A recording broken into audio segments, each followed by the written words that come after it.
We're going to start the meeting, and I think we will start it off by approving the minutes from last month. It was October 26th, and the minutes have been circulated and everybody's had a look at them. So I will make a motion to approve. Do I have a second? Second. Great. Everyone in favor? Aye. Aye. Anyone opposed? Terrific. So the minutes are approved. Thank you. And I guess we'll get right to it. So our first matter is Michael Sobel at 12 Alinka Lane. And do we have someone here on that matter? Yes, we do. Super.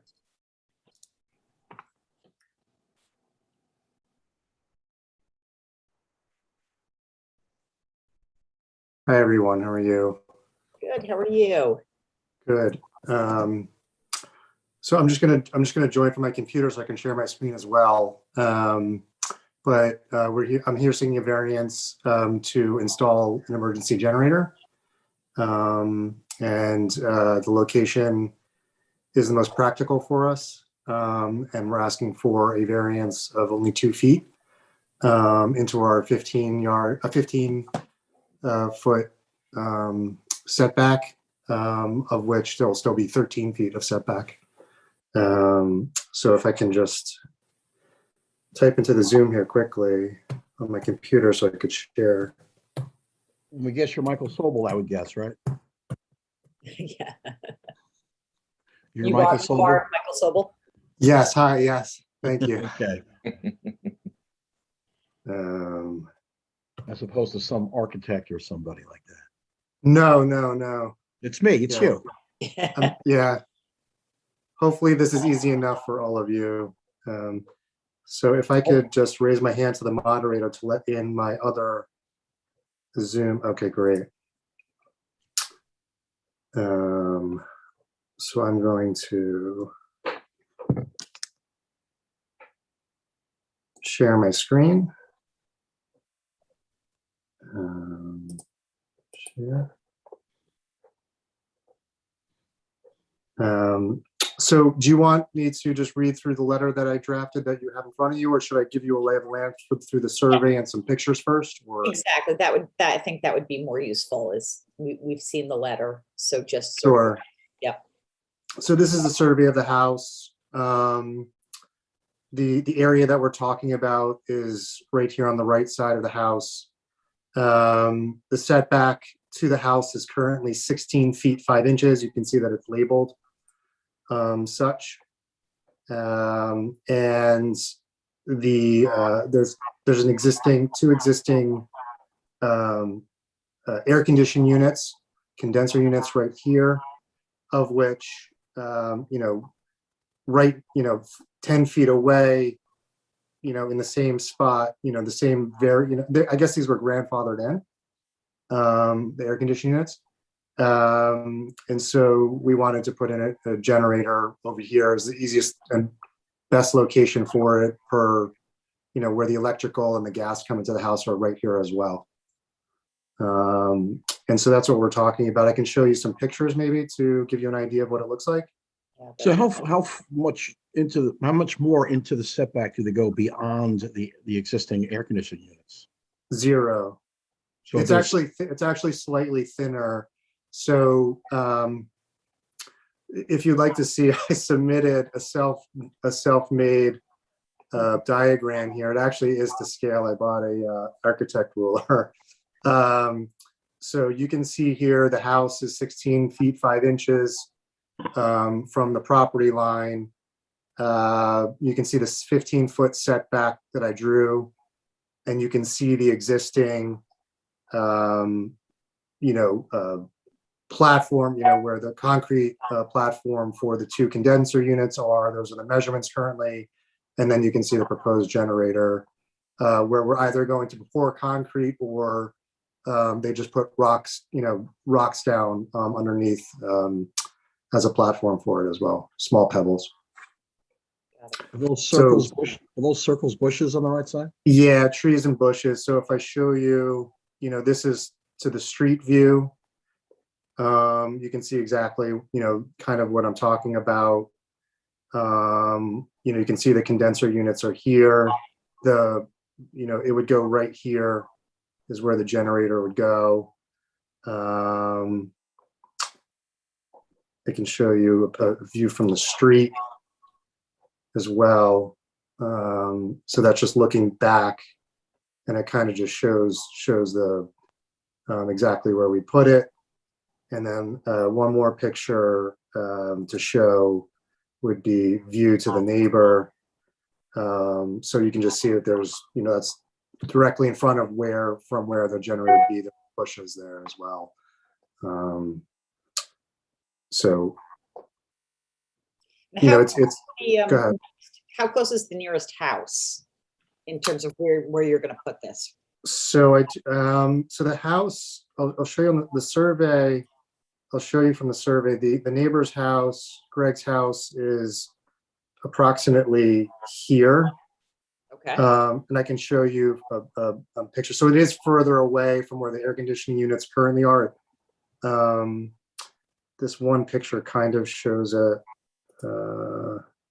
think it's view from back, this one. You can almost make it out over here in the background. I don't know if you can see that. Yep, I can see that. Yeah. Yeah. And have you heard anything from the neighbors on this application? I'm sure they've been noticed. Yeah. I spoke to Greg, who lives in this house, about it. He's okay with it. And so that was my only concern, really, because everybody else, it doesn't really affect anybody else at all. And it doesn't even affect Greg, but and his family, but I wasn't concerned about, other property. And no, we have not heard anything. Okay. And you said that the two existing units have been there, there lawfully? Yeah, as far as I know, this survey is from 1993, I believe. This is the one I pulled from the village. I don't know if it has a date on it. I think it's, what does it say? August 25th, 1993. Yeah. So this is as far back as anybody has, I think, on it. I don't. And I would have suspected if Ed Marin obviously reviews these things, he would have realized if these things already were into the setback and not there lawfully or, pre. Before He us would've- tonight, yeah. He would have raised, he would have asked us to approve those. Yeah, correct. I hope, yeah. Okay. Okay, and is there any place it could go that would not need a variance? Yeah, so in my letter, I put it, we could put it under the deck, which I don't think anybody wants, just for safety concerns. And then obviously in the front of the house, you could put it in the front of the house, but I'd rather not. Right. So that's really, where the best spot, just because that's, again, where the electrical and the gas come in. Right. And again, it's less intrusive than an already It existing is less intrusive. intrusion, so. Yep. Correct. Are there any questions from any other board members? Okay. And Sarah, is there any neighbors or anybody who wants to be heard on this? Nobody is raising their hand to speak, and there are no comments in the chat. Okay, terrific. All right, then I will make a motion. This is a pretty modest ask. As already said, it's no more intrusive than the compressors that are already there. It's less intrusive. It's probably the best spot for it. So I will make a motion to approve. Do I have a second? I second it. Great. So from bottom to top on my screen, Rosie, Yes. Ken, Yes. Judd, Yes. Charlie, Yes. Artie, Yes. and I am a yes. So it is unanimous, and we'll send you a letter next week letting you know that it's been approved. Great. Thank you so much. I appreciate it. Thank you. Have a good night. You too. Okay, so the next case is Staberski and Son, I believe, 18 Meadowbrook Road. Do we have somebody here on that? Yes. Great.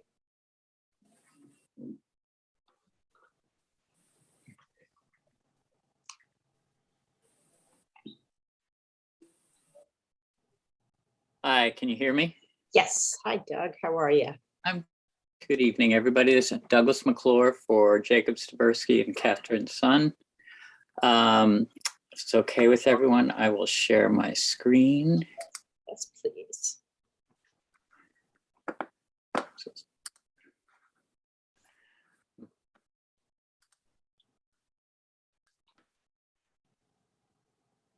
Hold on one second. I don't usually use my computer, so I've got to, there we go.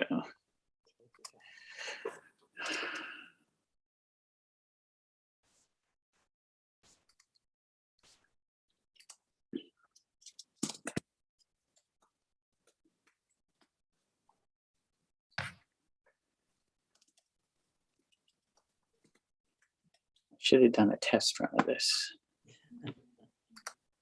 Okay.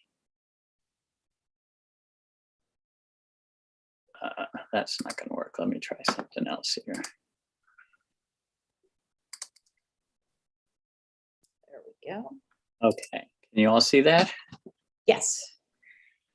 All right. So I'll give a little back history to this project. Back in 2019, they already had approvals for work to their house. They weren't happy with the design. I took over from another architect and came to you and modified what was already approved. So this survey here on the left was the original survey that it was based on the approved survey, and I had made some changes to the front and the dormer and changed the mudroom. I had what I hadn't noticed was that there was actually an existing shed on the house. It's been there forever, and I'll talk about that in a bit. It's so unobtrusive when I walk the site, I didn't even think about it in relation to the survey that the original architect had presented to you. So we got all the approvals, we built the project. The Ed came by for the final approval, and there were a couple of things that had changed a bit. Oops. Because of the grading, we needed to add a stoop at the mudroom because it was too big of a step. And then Ed said, what about this shed? And I said, what shed? And then went back. So we're asking to get a variance for some additional coverage and legalize this shed. I went back and looked at some historic photographs. It's a little hard to see, but this is a satellite image from 2004. And you can see the shed was originally here perpendicular to the house. My client, when they purchased the property, actually moved the shed. And this is a street image from 2018 before they purchased it. They took this shed and moved it against the house and didn't think anything about it because they had assumed when they bought the house it was legal. So the shed has been there for a good many years. Going over the coverage numbers.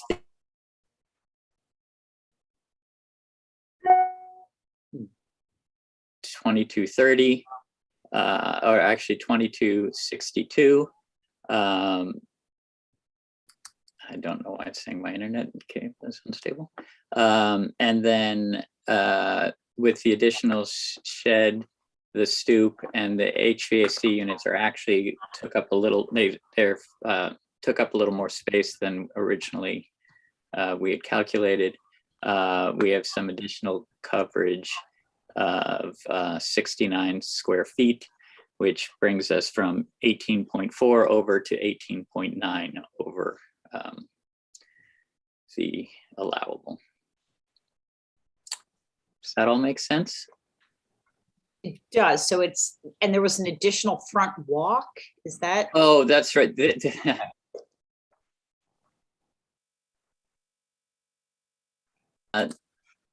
Is Doug freezing from time to time?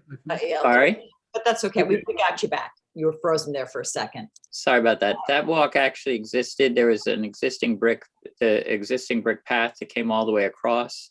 When we put down the patio, we actually kept it there. I had it removed in the original calculations. So we'd like to keep that little extra path because it's nice when you park your car to walk here and under the covered roof to your door.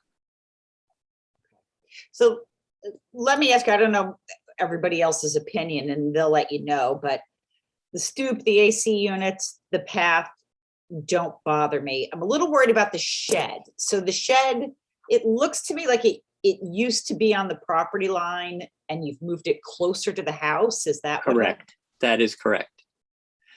You can see actually in this 2018 image, that sort of gray box here. Let's see if I can zoom in on that. It's very blurry. I'm sorry. It's the best I can do with the images online. This gray box here is the shed.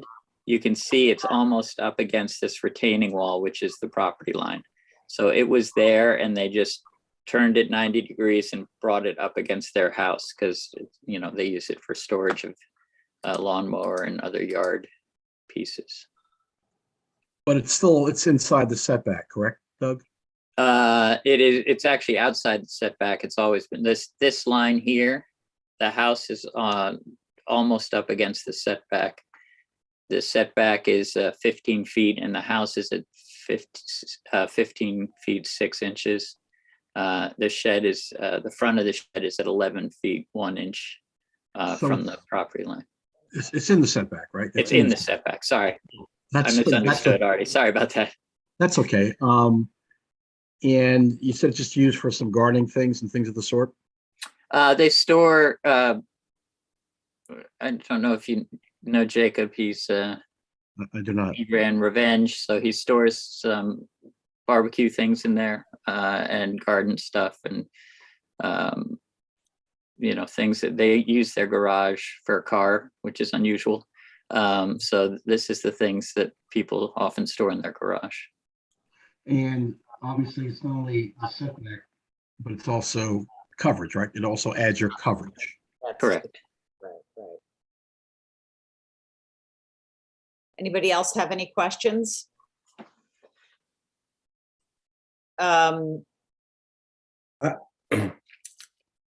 I have a question. I'm just wondering, is there anywhere else in the back or the other side where the shed could be moved that it would be outside the setback? The other side of the house, it would still be within the setback. At the back of the house, there's really no room here to put it without blocking. I mean, we might be able to tuck it in here, but it would block, you know, potentially block the windows, and it's not an ideal location for it. Now, I have a couple of comments. I've been on the board the longest, and we've taken this position throughout that, you know, sheds just do not belong, you know, particularly if they're closer to the property line. This is not close to the property line, but it's still relatively close. It's really in the setback. I hear now they may be using it for commercial storage, which is even more troublesome. No, not commercial. It's his own. It's his own. Okay. He's Whatever. Okay, the record's the record. It is what it is. It violates both coverage and it also violates the setback. They could move it some other place, or they can just take it out and certainly can put a lawnmower in the garage like everybody else does. We have a pretty hard and fast rule here: no sheds. We don't want to see sheds in the backyards of people at property lines, which would be the next step. And I mean, I would not approve this because of the shed. Yeah, as I said, nothing else bothers me. I mean, it's a slight increase in coverage. I don't have a problem with a slight increase in coverage. It's still within a pretty modest range. But we have taken a pretty firm stance in the 10 or so years that I've been on the board that we are not fans of sheds because mostly they're either on people's property lines or within the setback. And it's just not something that we've allowed historically. Anybody else have a different view or on this? This is Judd. So 16 Meadowbrook is the neighbor that would be affected by the shed on their property line. And it looks like they received notice of this. Is the neighbor raising their hand? Has there been any commentary from the neighbor? There's no, We have not had any comments from the neighbors. Jacob is very good friends with them, and they have never mentioned having any issue with him. I mean, I've seen where the shed is now, and I don't remember in the past where it was, but just from where it was on the property line to where it is now, I mean, I understand the coverage and the setback, but it does look like an improvement from what was previously there. That's just my comment. I just to answer that, the test is not whether or not the neighbor approves or disapproves. The test is whether or not it's intrusive, whether there's less other means to accomplish the same goal. I mean, it's a variance. The burden's on the homeowner to show there's a specific need for it. And to allow this here, I think is going to open up the water floodgates, I think, to other people with sheds. Again, I take my position. The answer is no. Again, in my humble opinion. I totally understand. I think the concern that the client has, and I know you guys have dealt with this before, is when they purchase the house and they have a title search and all that, they're assuming everything they get is legal, and I think that's where we always run into this kind of an issue because, Yeah, no, I mean, listen, property they bought. I'm sympathetic to that, and I'm certain that, you've shown us that the shed was there, and for whatever reason, it escaped notice during the buying process. But for me, it's too close to the property line. It's just not considerate to the neighbors. It's been a really consistent position that we've taken. Artie is not wrong. We see sheds all the time, and we see them less because I think we've made a lot of people take them down. But it's something that's come up again, and I think we've been really consistent on no sheds that need variances. So if we were to move it to the back, you wouldn't have a problem with the coverage, and you wouldn't have a problem with the shed, to the back of the house. right? If I essentially convince them, I can't speak for Artie. I actually wouldn't, because it's not abutting a neighbor. It wouldn't be within the setback. It's not right in somebody else's. It's abutting the street. But it wouldn't bother me as much. And I would have the same opinion as Sarah does, because the coverage, Doug, is minimal over the existing. Yeah. So, I mean, we can still call it a shed, but it could be anything else. And it could have been a concrete pad for something, and it wouldn't trouble me. It's just that, the sheds that are out, within the setbacks are problematic. Yeah. I'm trying to text them right now to see how they feel about it, but I'm not getting a response. You want to adjourn it, or all you're doing is legalizing anyway. You're not building anything, so. Right. I guess the best thing to do is, but You froze there. You said the best thing, and then I couldn't hear you. I'm sorry, am I back? Yeah, you're back. I guess the best thing to do is to adjourn it. I'd hate to drag it out another month, but I don't want to. They're fine with moving it. Okay. So All right. Can we get an approval to move it to this location right here? Yes. Against the wall? Yep. Yeah. I will make a motion to approve the coverage variance subject to the shed being moved to the rear wall of the home. Which is not within the setback, right? Which is not within the setback, correct. Do I have a second for that motion? I would second that. Okay, so we'll start from the top this time. Artie, Yes.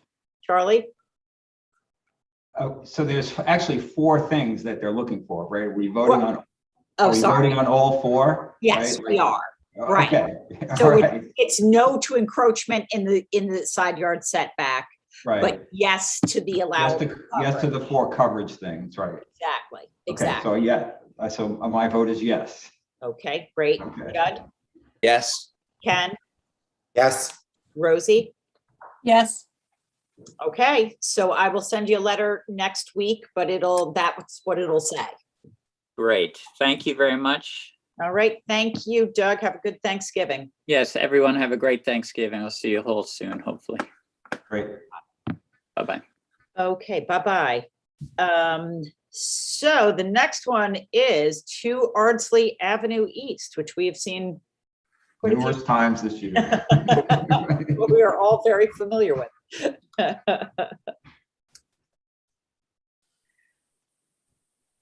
Oh, John Malone, here we go. Hello. Hi, John.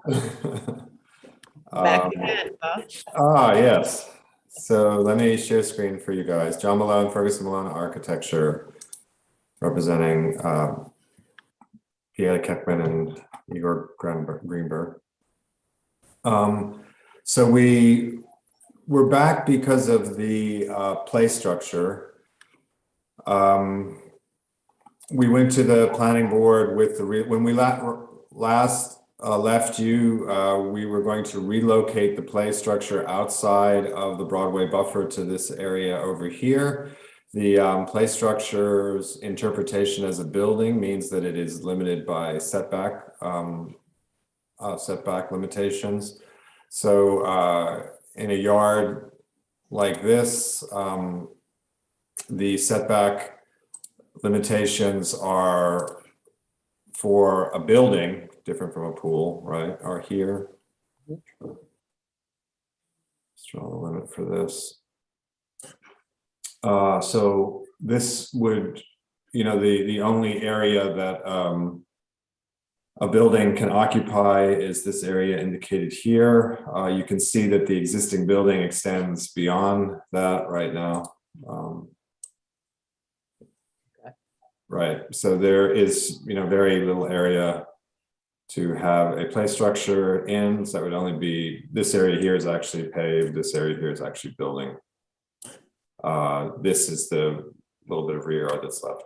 And the impact of the play structure in the front yard, both to the amount of setback that would be associated with it, how close it was to this street line, and the visual impact potentially from the street. This was the preferred location of the planning board, was to locate it on this side, and also our client would rather had always had it here. Right now, the play structure is over here, and so it would be moved out of the buffer, which is the 50-foot line here.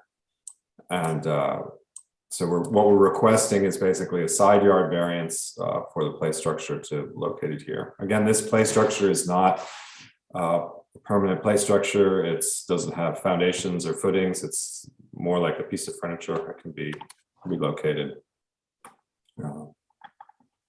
And remind me, I'm sorry. sorry, go ahead. I was going to say, remind me, why did we decide it's been a while now, why did we decide we were putting it elsewhere? Because it didn't need a variance? It needed a variance because it was located in the Broadway buffer. Right. But then when we told you to move it, and we all agreed it would be moved somewhere else, did we move it to a place that didn't need a variance, or? We had offered to move it over here. Okay. And I think the discussion at the time, that would be fine as long as it's out of the buffer. I think we were looking at it only in terms of coverage at the time. We were not looking at it in terms of, so the request now is basically for setback, for yard setback, right? No change in coverage. If I may, Sarah, I couldn't get online last month, as you recall, but this is the property where the pool was approved last month, correct? Right. I don't know if it was last month or the month before, but fairly recently, yes. It was last month, because I wasn't able to attend. Is that the pool shown by the 14 by 22, John, right there? Yes. Okay. And again, one of the things that we've always frowned upon is people coming back for multiple variance requests, one after another. Usually, we want you to be there at one point. We can look at everything. And again, I wasn't here last month, and I apologize for that, but it seems like if you didn't have the pool variance that you got last month, you could have put the play set there. And now you can't put it there because you got the pool last month. And I don't know whether it's in fairness to the sheds that we're allowing a structure in the setback. I mean, you got your pool, which I would not have voted for, quite frankly, but you got it.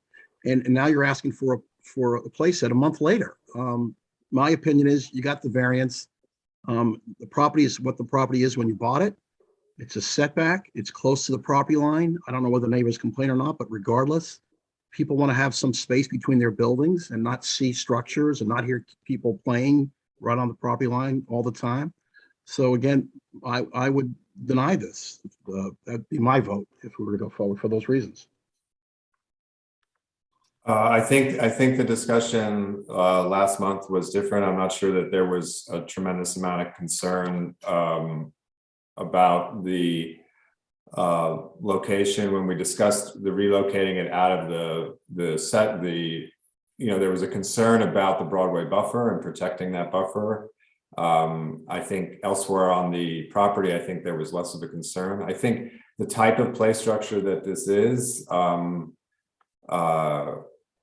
I think it's different than a shed in the sense that I know it is being considered a building. In my estimation, I'm not sure it's appropriate to consider these buildings. I know It's what the law requires, right, John? It's what the law requires. So I mean, I think it's what it's been interpreted to mean. I think if you think about what the intent of the setback was when the code was drafted and what the intent of that was, I'm not sure it was intended to affect, things like play structures and jungle gyms and swing sets and stuff like that. Sure, certainly when the code was drafted, that was not the intent. I suspect it was. I suspect, though, I would suspect it was intended to have open space between the properties. But I think that the notion, and if you look at the history of zoning, suburban zoning, but also even in Westchester, what a building, a permanent structure is sort of what has always been considered something to be regulated by zoning. It's usually not related to something like lawn furniture or a swing set or tables and chairs and things like that. So I know that this is more substantial than lawn furniture and it has a different height, but I think I would ask the board to just consider more about its impact, like basically the benefit to the owner versus the impact. I think structures like this are relatively typical in setbacks. We did not do an analysis, and I know because they're typical, that doesn't make it, it doesn't relieve it from meeting the requirements of the code in the way it's been interpreted. But I think, from our perspective, the impact of the playset is not significant, and it's not a permanent structure. We have relocated it out of the area of concern, which was the Broadway buffer. The question of its coverage was already addressed at the last meeting.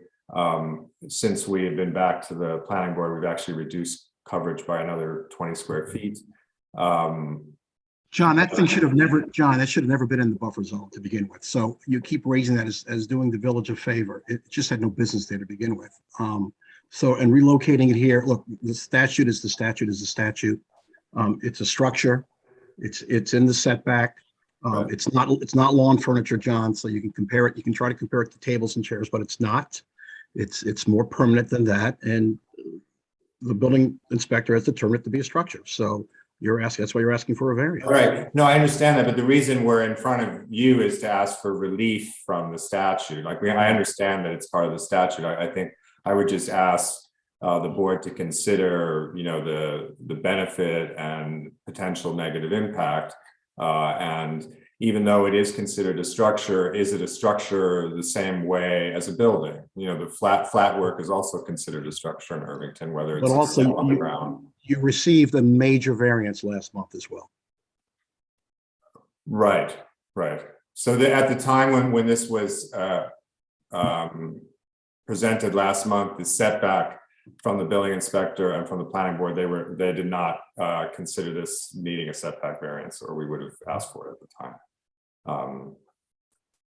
So because the Broadway buffer location where it was before Artie was out here, so it would have needed both a front yard setback and I think it was in the side yard as well. It just was not something that did not come up until the relocation. So I'm only one of six, and I think I've said enough. So I'll let the rest of the board talk. What's on the other side of this property? So Uh, alongside where the proposal is for the. There is a house in this area over here. There's a retaining wall that's shown there and a fence. You know, there's a fence on top of that retaining wall that is a white vinyl fence that hides much of that condition. If you look at the visual impact that it would have from the Broadway buffer, I think you guys have seen that this buffer is screened with planting. As you look through the opening of Ardsley Ave here, the planting moves forward, but then also the house, the face of the house is here and screens any view that you would have of this as you turn into Ardsley Ave. I think the impact, the only potential visual impact would be on neighbors. I think if I stop to share for a second, I could find a GIS aerial that maybe we could look at of the neighborhood. Hold on a sec.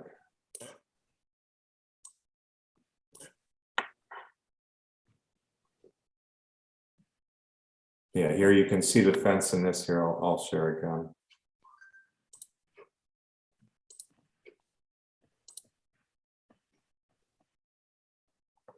Let me get this up to current.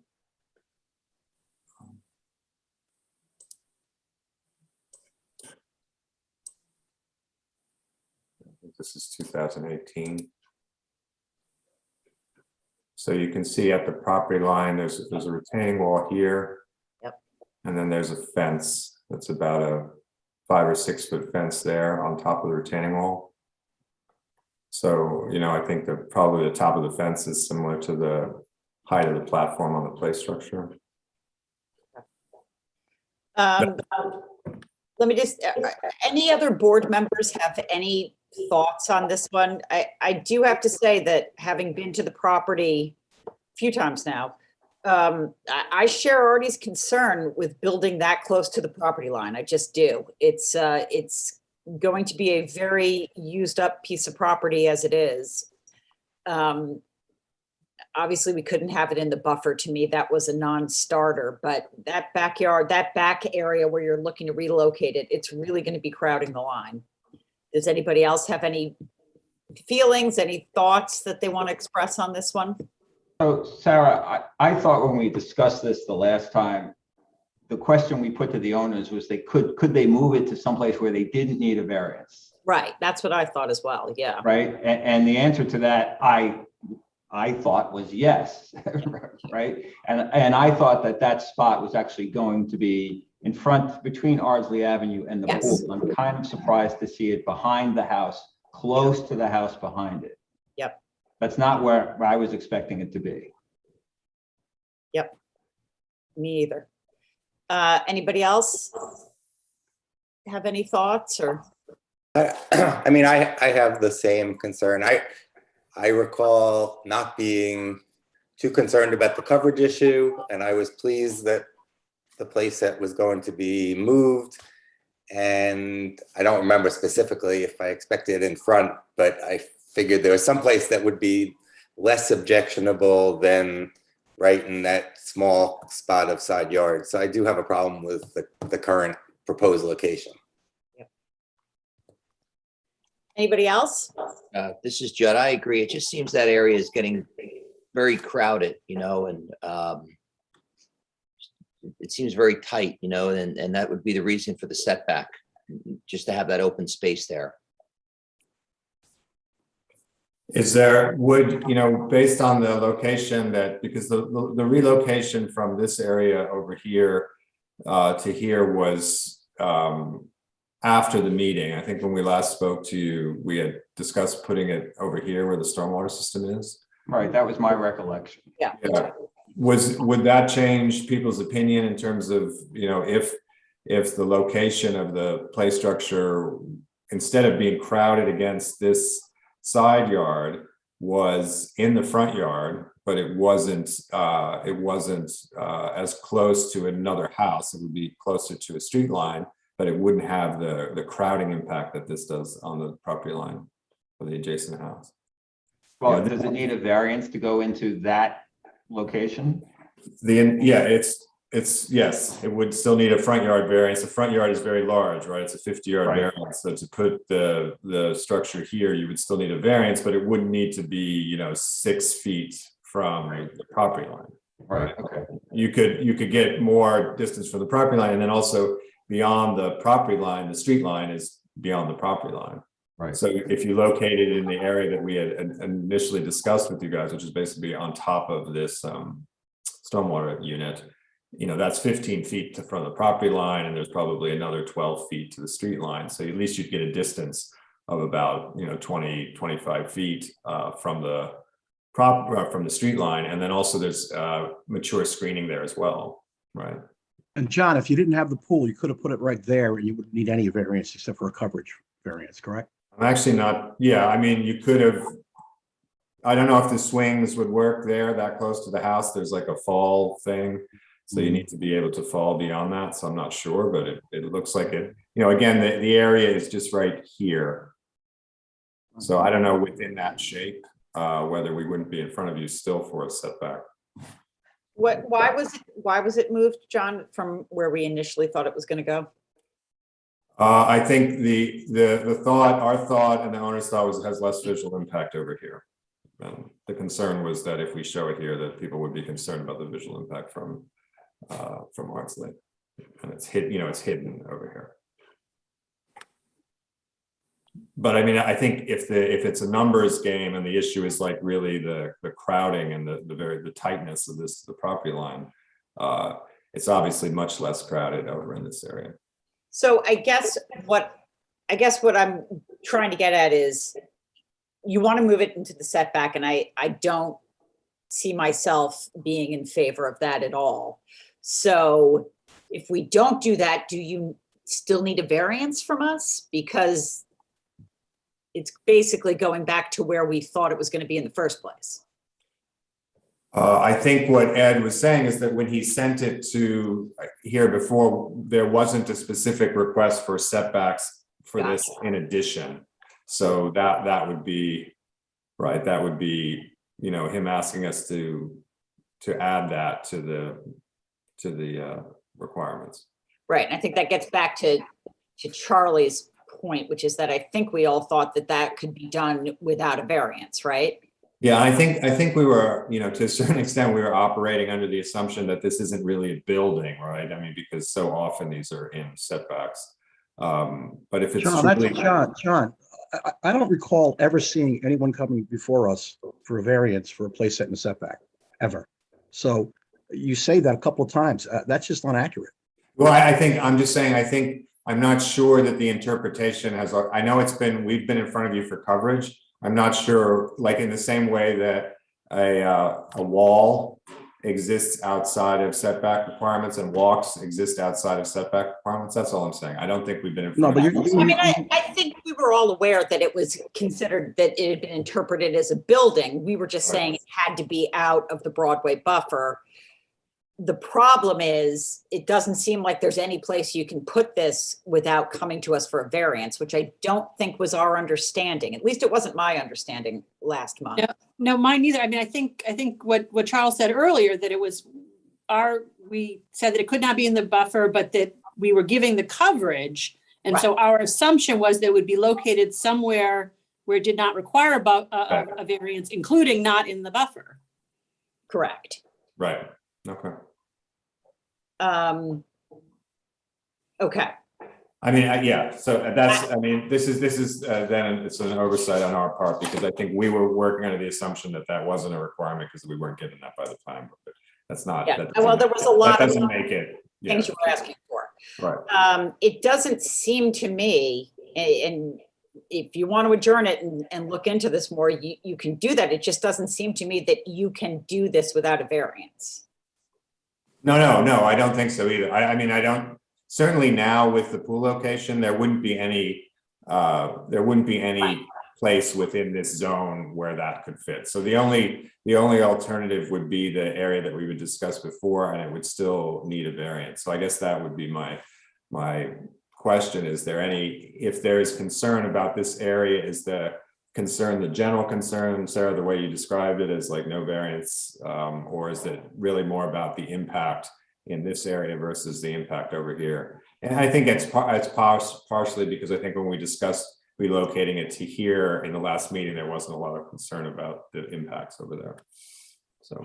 Yeah, I mean, I guess my overall concern, and maybe somebody could state this a little more elegantly than I think I'm going to, though, is that this property has been varianced to death. And we thought that we would give you the coverage, but I was not looking to give more yard setbacks on this property. It's just had so many.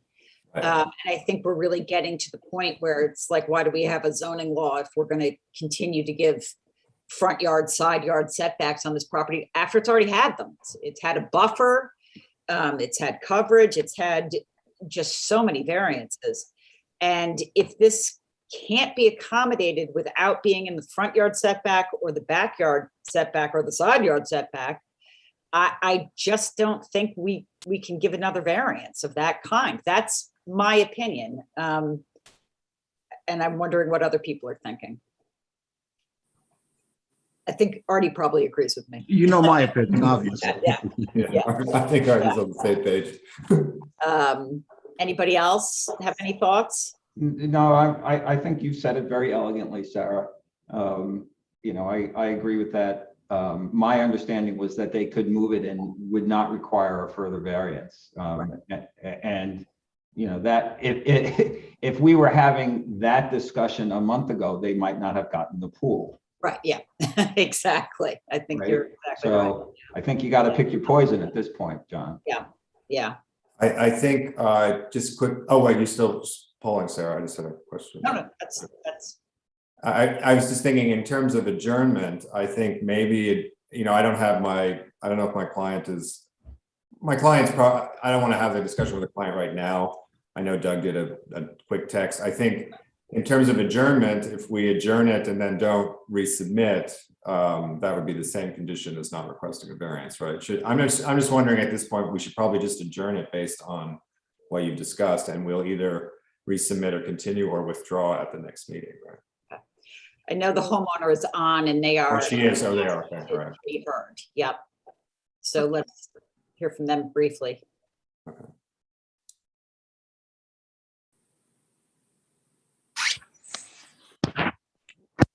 Hello. Can you hear us? Yes. Yep. Okay. Well, hi, everyone. Happy almost Thanksgiving. Appreciate everybody's comments and feedback. And I know that, you know, a few of you folks have been to the property and have seen this playset and have understood that the playset is temporary. It is meant to serve as a safety concern that we have as a family around these trying times of COVID. And we purchased it without knowing anything about coverage because every house in the neighborhood with small children has the same playset. So it behooves us to be in this position that we need to get rid of a playset that our two small children can use without being exposed to, you know, tons of kids on a playground.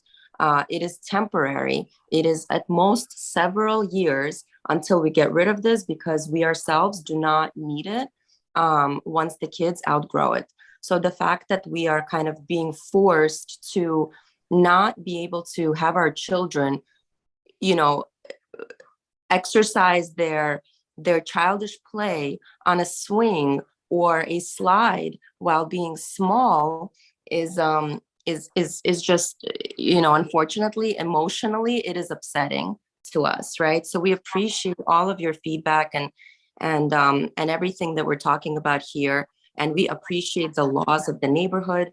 But we do ask you to please consider it from a humane perspective and consider it from a COVID situation that we are all living in. And a 6-year-old and a 1-year-old should be able to use a slide and a swing growing up for the next 2 to 3 years. Yeah, and look, you can walk on Broadway in the 2-block radius from our house. There are playsets within the Broadway buffer, and I feel like we're just being penalized because we're in front of the board and the house has been granted other variances. I feel like if we never asked for the pool and were granted the variance, this wouldn't even be a discussion. And this is a structure that has no impact on the neighborhood whatsoever, has no impact on our immediate neighbors. You can't see it. The coverage for it is already approved. I'm just confused why we're drawing the line here.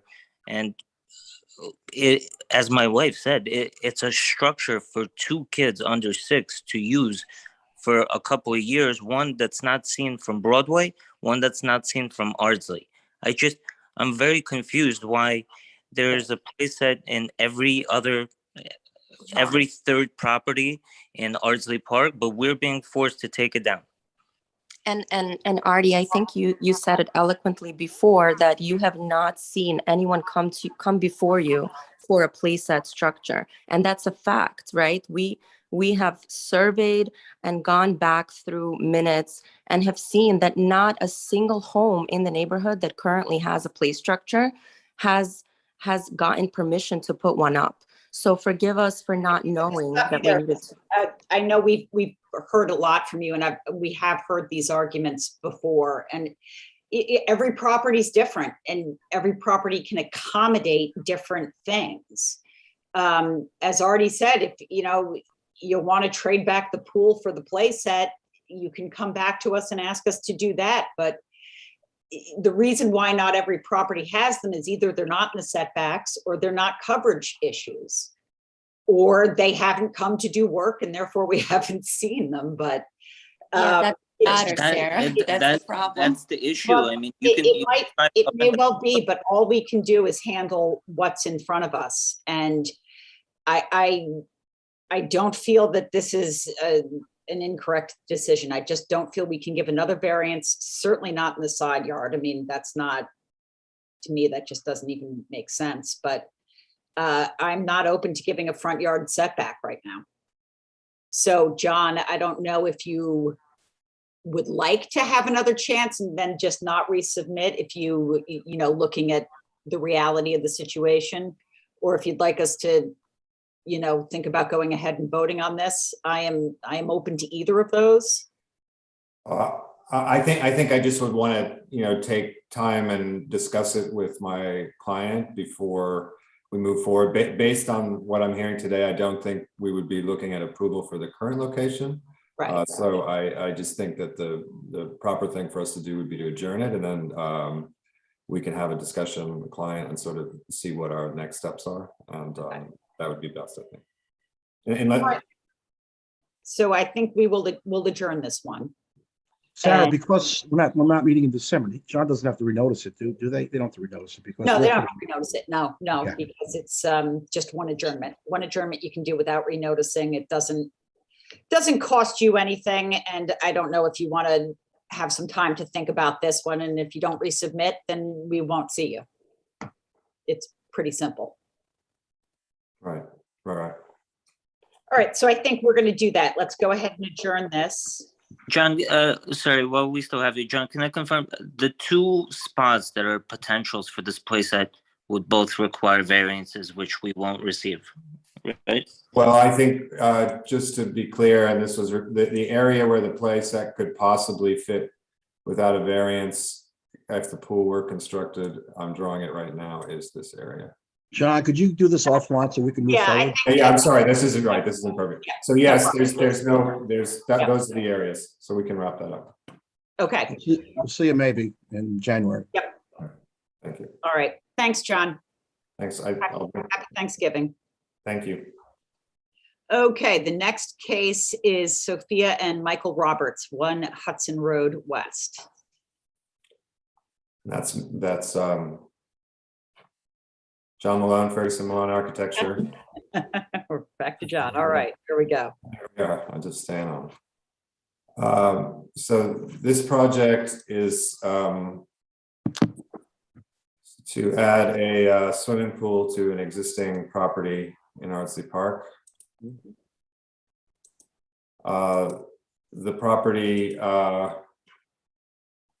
is specific in the sense that it has 3 front yards and the side yard has been interpreted in the last pass as a rear yard. Our understanding of the code in the past is that there could be a maximum of 2 front yards. Ed is indicating that this is 3 front yards, and that would be a rear yard instead of a side yard. So we're in front of you for a few items. The pool that we've located is in this area here. So often in a property that has more than 2 front yards, we're in front of you for a pool location.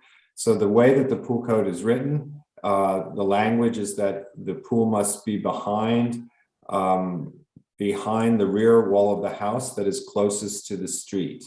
The pool code does not indicate that pools are allowed or not allowed in a front yard.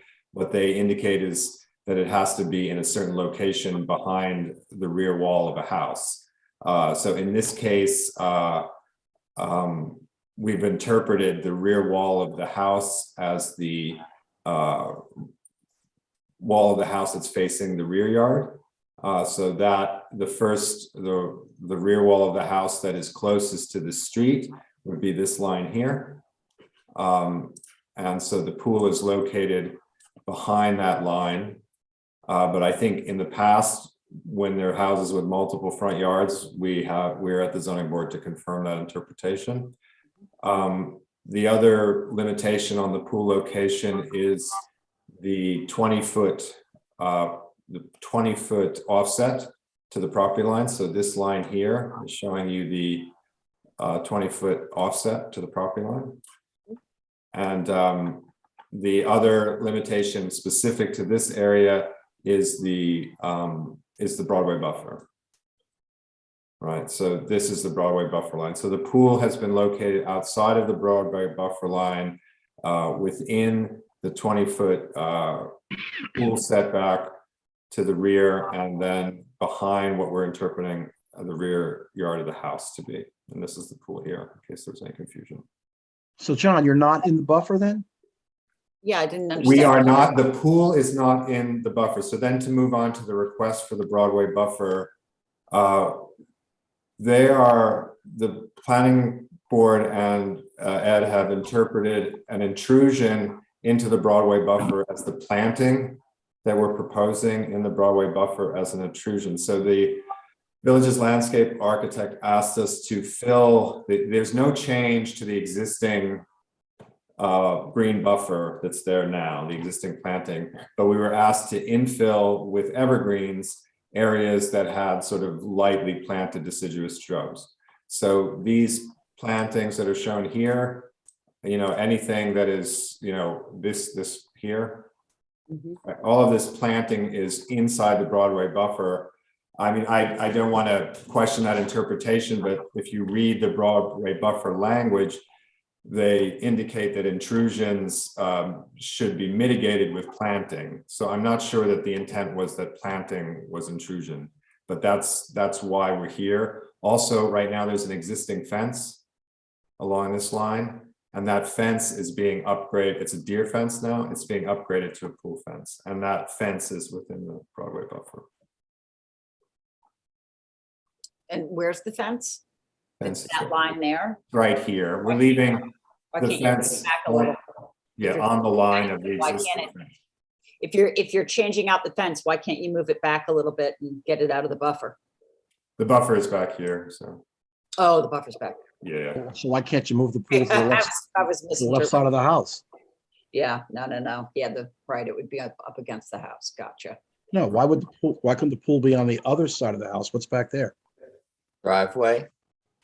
Keep going to the left. Yeah, back there. What's back there? This driveway. Driveway. Okay, which is not, it's not a building. I mean, it could be lifted, the driveway. It's asphalt, right? What's the big deal? It's a great big Well, circular driveway. There's a portico on this house. There's like an elaborate kind of portico that was built onto when the house was refronted. The house was sort of refronted to Bertha Place at some I point. got It has that front porch and stuff. So as a location for the swimming, the whole front yard is really, to Ardsley Park. Its face to Ardsley Park is this way. But John, they can't move that pool to the left a little bit so that it doesn't impact the new front, So that fence is out of, because we haven't even seen a picture of the fence you're proposing, right? A deer fencing is pretty much, you don't see it. We don't even know what you're- The fence is a black, the fence is a black have a picture? landscape. Yeah, I can get you a picture of that. Hold on, let me clear my. Is it a solid fence? Is it a chain link fence? No, it's in this package. Hold on a second.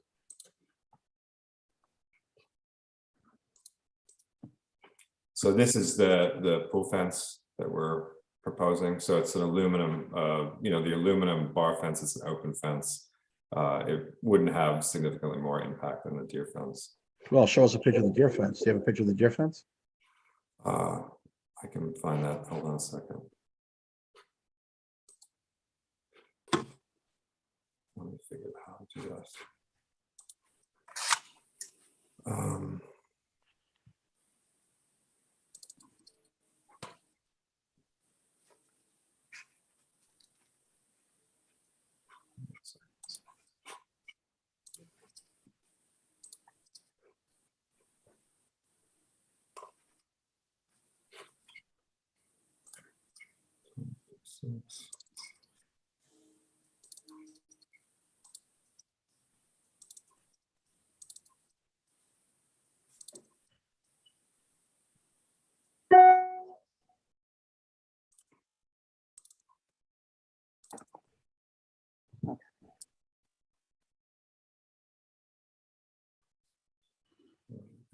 Hold on one second, guys. I think I can find it.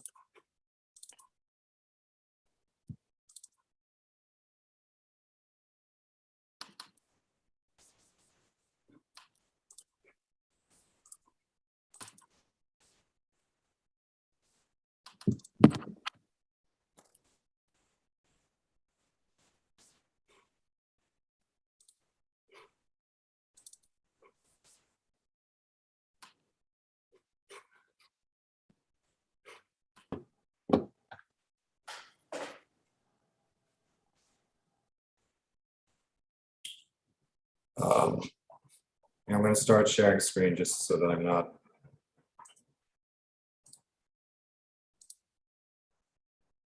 This is the view from Broadway. Okay. And the existing deer fence is within this green buffer there. I think I have a photo that's more detailed.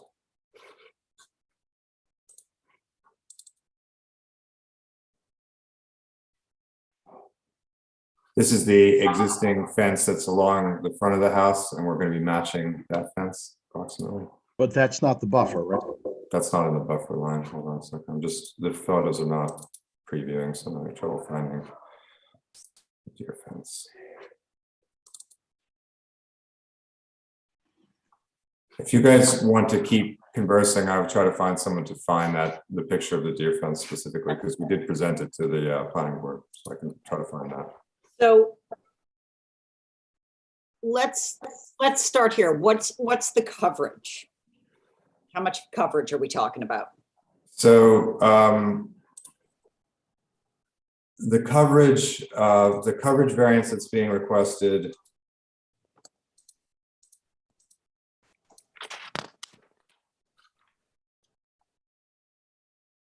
So the coverage variance that's being requested is we're basically we're very much over coverage, but there's a reduction of about 100 square feet. So the way that it's been calculated is that there is 7,000 square feet of coverage that is approved coverage that's on the lot right now. You move it over a little bit, John? I think okay, I'm sorry. Yeah. Okay. Yeah.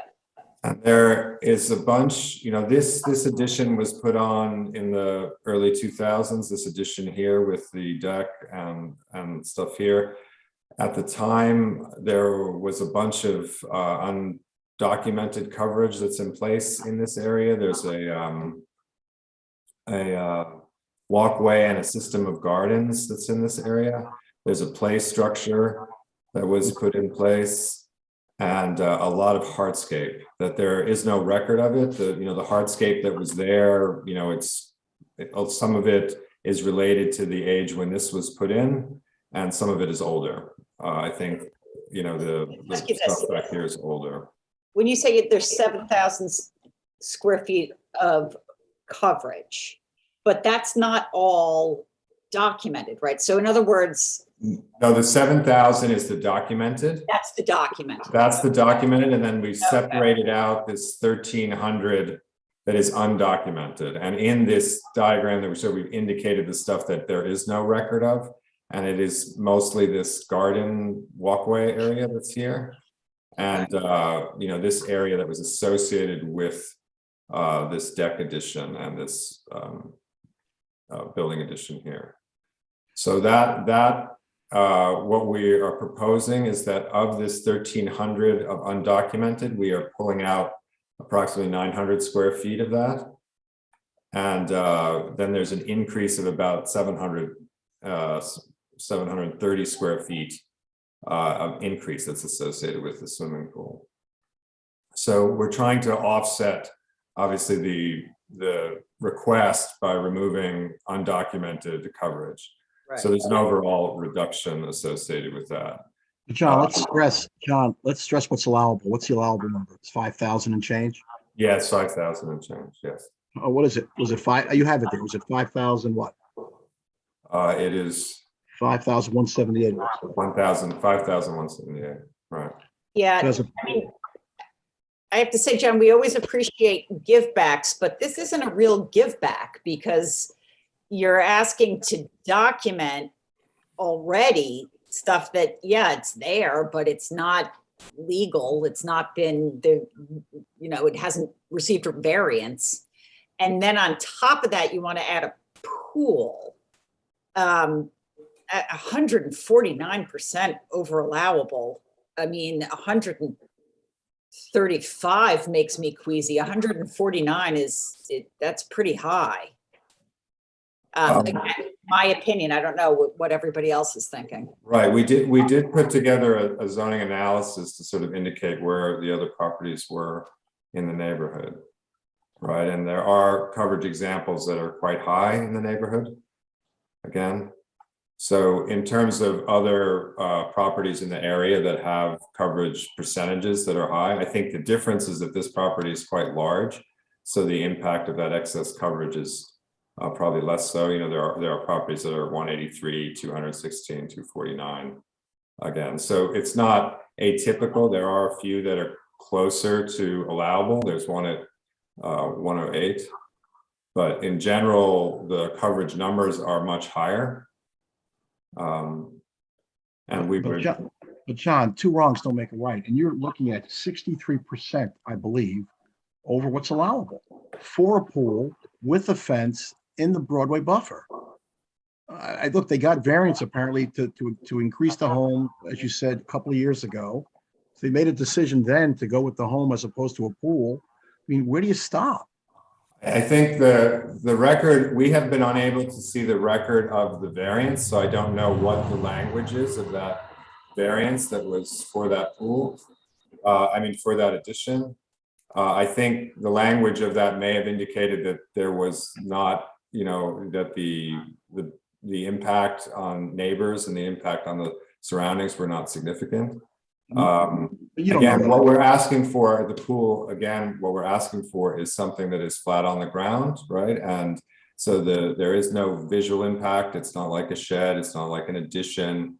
It doesn't have the kind of visual impact that something above grade would have. In terms of its possible impact, that would be an environmental impact that would be limited to stormwater, and any stormwater impact associated with the pool is being addressed. Right, so that would be an improvement based on the existing condition, and I know some of it is undocumented. I think possibly what the condition is in this neighborhood is that, you know, much of the hardscape that was put in place was not considered building when it was put in place. And I think we've been in front of you before in that condition. I think what we would be asking is, you know, I know that the amount, the percentage is high, but I would think that if we weighed the pre and post condition here and the impact and the benefit to the to the actual applicant versus the impact on any neighbors, I don't see that there would be a negative impact associated with what's being proposed. Right, and I understand the resistance to the numbers, but then again, if you look at the neighborhood as a whole, the numbers are sort of consistent with what's happening in that neighborhood. Because of your fine work, I suspect, but anyway, I mean. And then also just, we did look, just so you know, at the planning board level, when they see a number like that, they're very concerned about that number too. So we did go through that at depth with them and considered removing more of this system of gardens along the side.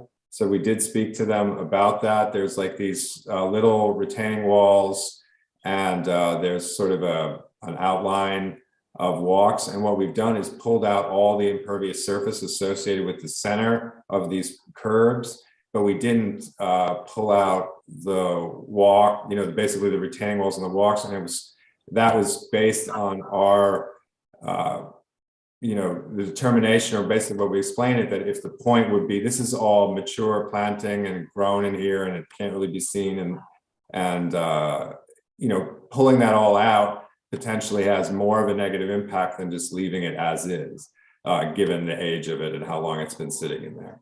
So John, what's the real front of this house? The real front of this house is opposite South Greenway, correct?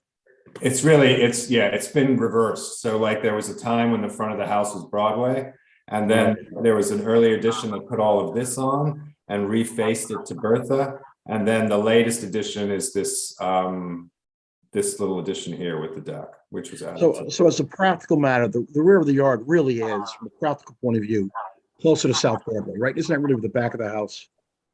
That's really the back of the house. And if you see the house just to the north, it was a similar condition where there was a house that was associated on Broadway. And then so the swimming pool is located here on this side, and this is really acting. The Bertha side of all of these houses is acting as the front now. Right. And is there no way that you could tuck that pool someplace so that your fence doesn't have to invade the buffer? I think right now we've moved it very close to this existing deck, and there's a fence here that's separating it from the deck. So pushing it further this way doesn't really work. And again, I'm thinking that, It doesn't work for whom? Why doesn't that work? What do you mean it doesn't work? Well, if you move it in further, to get a fence between the deck and the pool, see there's some steps that are coming down from the deck. We've got like a distance from the steps to the pool. So you could move this pool, I don't know, 2 feet further this way. You could move this fence in, but then at a certain point, you would be coming down the stairs to a fence that has to be an inward opening fence. And it just is, it doesn't necessarily make sense. And it wouldn't give us enough space to get this fence all the way out of the Broadway buffer. And just, the deer fence that's there is now a 6 or 7 foot high deer fence. The pool fence is going to be a 5 foot high fence, and it's going to be in the same line. So it won't affect the plantings. The plantings are going to be, improve, or there's going to be more evergreen. No one is going to see that fence from Broadway or from any other property. So I don't think there'll be any impacts. Did you find a picture of the deer fence for us yet? I know I haven't been able to talk and do that at the same time. I'm sorry, but I continue to look. What about this last variance, which is pool near the street and the pool equipment closer than 20 feet from the rear yard property line? So the pool near the street is, again, that pool location portion of the code where they're asking about, needing to be behind the rear of the house. And again, if you have more than one front, you can't be behind both of the rears. Right. So that's what that first part is. The second part is that the wish to there's an existing fence that is a existing garden fence that's intended to be maintained along here.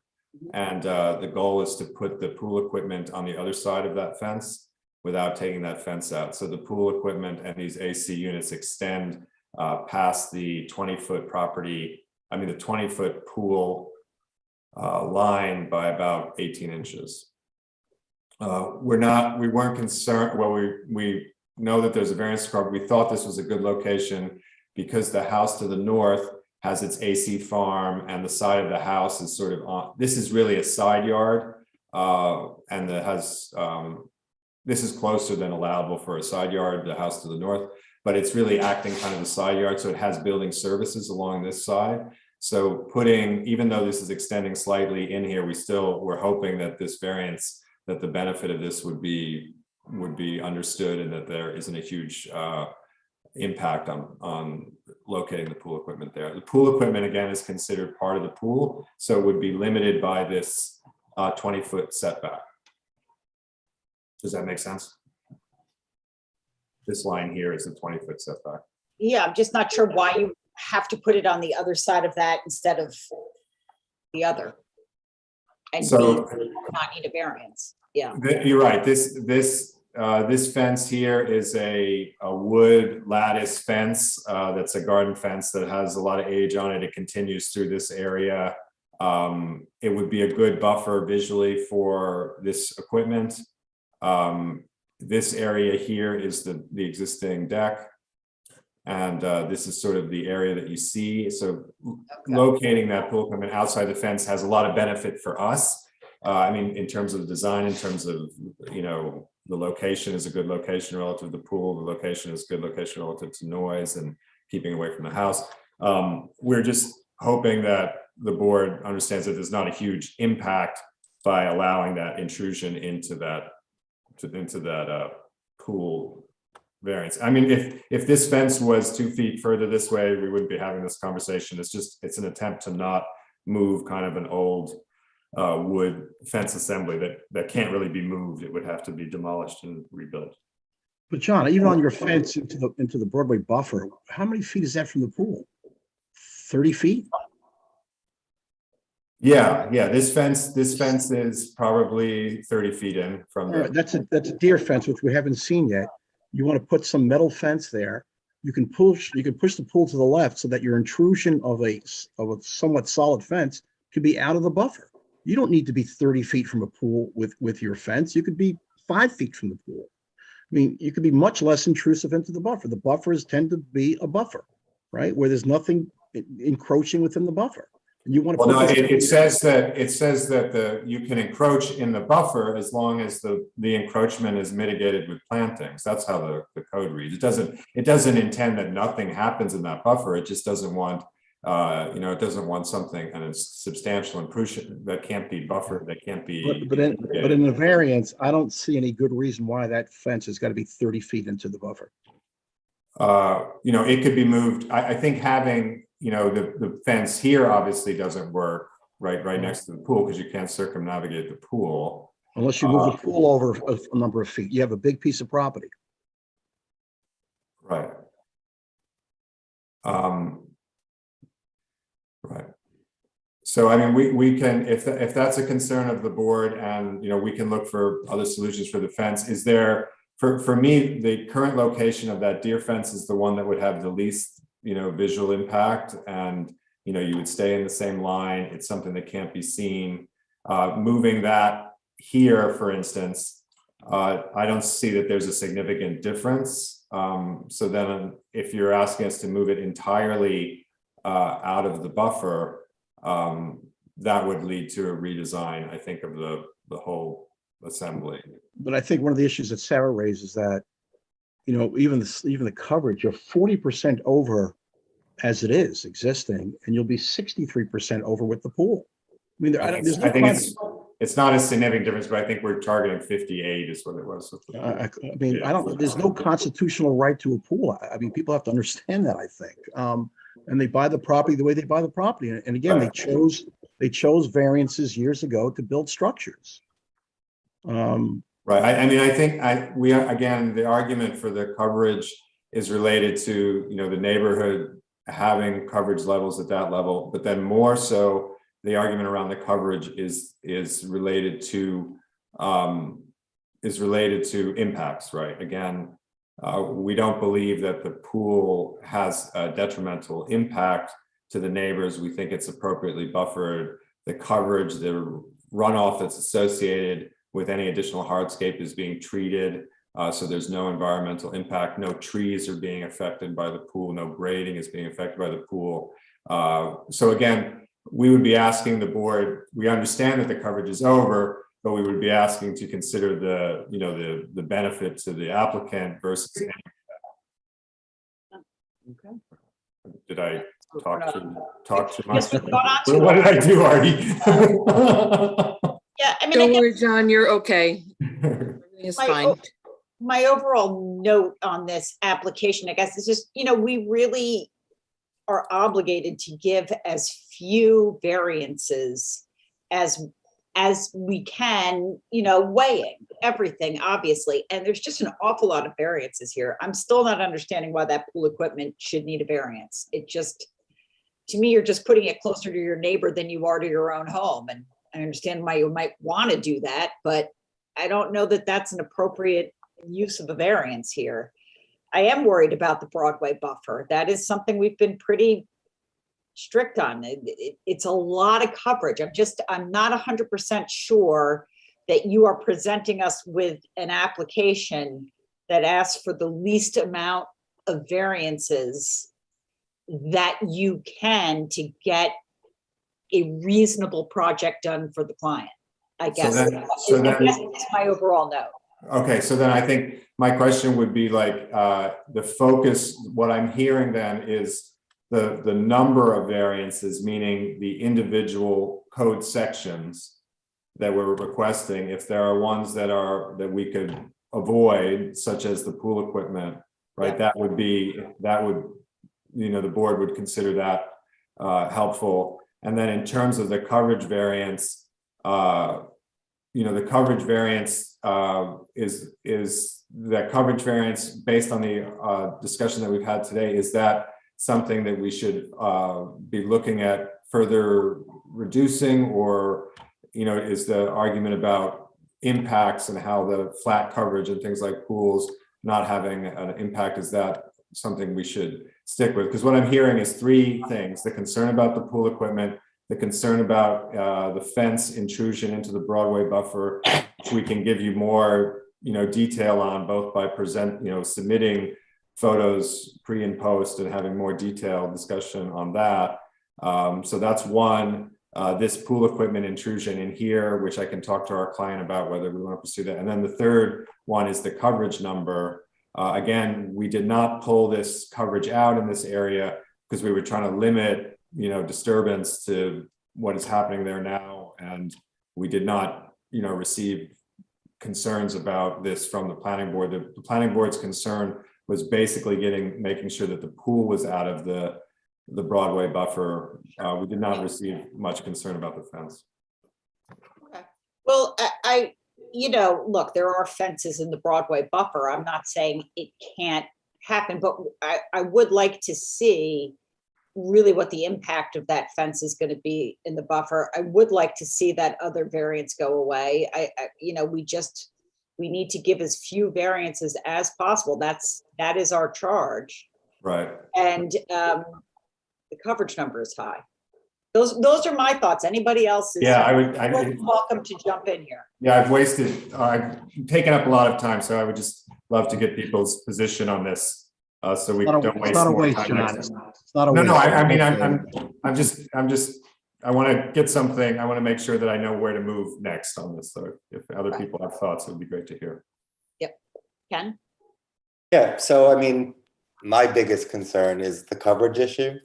I mean, I have very little concern about the location of the pool. I agree with Sarah that in terms of the fencing near the Broadway buffer, that we've seen other applications, and I'd like to see more detail, but assuming that fence is consistent with some of the other fences and it's an open fence and there's not much chance of, you know, being able to see it behind the screening, I probably don't have a problem with the fence either. As to the equipment, you know, I'd be willing to consider that too, but I also understand Sarah's point about limiting the number of variances. But my biggest issue comes down to the coverage, because we're so far above it already, and we're looking for significantly more. So if there was some way to reduce that number somewhat, that would make me more receptive. So I actually have to say I'm a little confused on the coverage issue, right? Like, I'm under the impression, John, that you're proposing to reduce the coverage, yes? But the reduction is from undocumented, so there is a reduction in coverage of approximately 150 square feet overall. Right. But that a lot of the coverage that we are reducing is undocumented. So you could look at it as an add, right? If you consider the undocumented coverage as not being there. Right, but I'm looking at your zoning analysis and it says the existing coverage is 8366, right? And what you're proposing is 8168, right? That's correct, yeah. So regardless of what's documented and not documented, you're reducing coverage. Correct. Right, okay. And coverage is not greater than at least 5 houses that I see. It's certainly not the smallest, but it's kind of, just above the median. I don't know that I am as concerned about coverage as the other members of the board are. I am concerned about Broadway buffer, but I'm confused because it seems to me like one of the things we're trying to give approval for is landscaping, and yet landscaping is one of the provisions for things being in the buffer. So I'd like to somehow get clarification on that. I think you guys are the people to give clarification on that. I didn't want to bring that up, but yeah. Right. So frankly, I have no idea. Like, why do we need a variance for landscaping in the Broadway buffer? Yeah, I mean, I think that's, we could ask you to give us what an intrusion means. Intrusion is not defined, right? So when they use that word intrusion, it's never been defined. It could be very broad, but in my mind, it can't be so broad that it includes the mitigation. Right. So yeah, I kind of agree with that. I mean, I don't view that as an irrational position. Right. I need somebody to clarify that for me. And I am not opposed to the fence as you proposed it, but I need to see it. Okay. Yeah. Anybody else? Okay, so it sounds to me like we're looking at an adjournment here, John. Yeah. Yes, sir. Okay. Yeah, I think I agree with a lot of what everybody else has said. I think you've sort of heard our opinions, and maybe we'll see something a little bit different next time, but mostly we're looking for clarity. I would like to see at least one less variance come back this way, and a little clarity on what that fence would look like, I think would go a long way. Right. So Sarah, I would just like to add to that the one less variance I'd like to see go away is the landscaping, because it just kind of boggles my mind. Like, I don't understand why we're giving a variance for the mitigation. Yeah, this is sort of a new one on me. Artie, do you remember giving landscape variance? I don't, and I am as surprised, and I think Chuck or Charles, as we could make the determination that you don't need a variance for landscaping. We could make that determination if it's natural, right? We can make in this setting. So I think we will all take a closer look at that as well for the next time we see John on this one, and maybe we take that position. I don't think it was intended to cover the addition of trees and other things that buffer the buffer. I think it doesn't make any sense, quite honestly. John, you heard what I said earlier. Just I don't see why you need to have that fence all the way up there, quite honestly. But and I agree with you, John. We've dealt with this for years. Pools are clearly less offensive than buildings, no doubt about that. I don't disagree with you. But I also think that to the extent they can get rid of that coverage back there that doesn't belong, that brings the number down and makes us feel better. Right at the top left, isn't that some kind of walkways or something that? Right. We pulled a lot of it out, but we could pull more out again. Yeah. Right. And the placement of the pool, only to the extent it impacts the buffer, that bothers me. I realize that you want to put it in the back of the yard, back of the house where it belongs practically, right? We don't want it sitting in the front of the house. That's not right to the homeowner.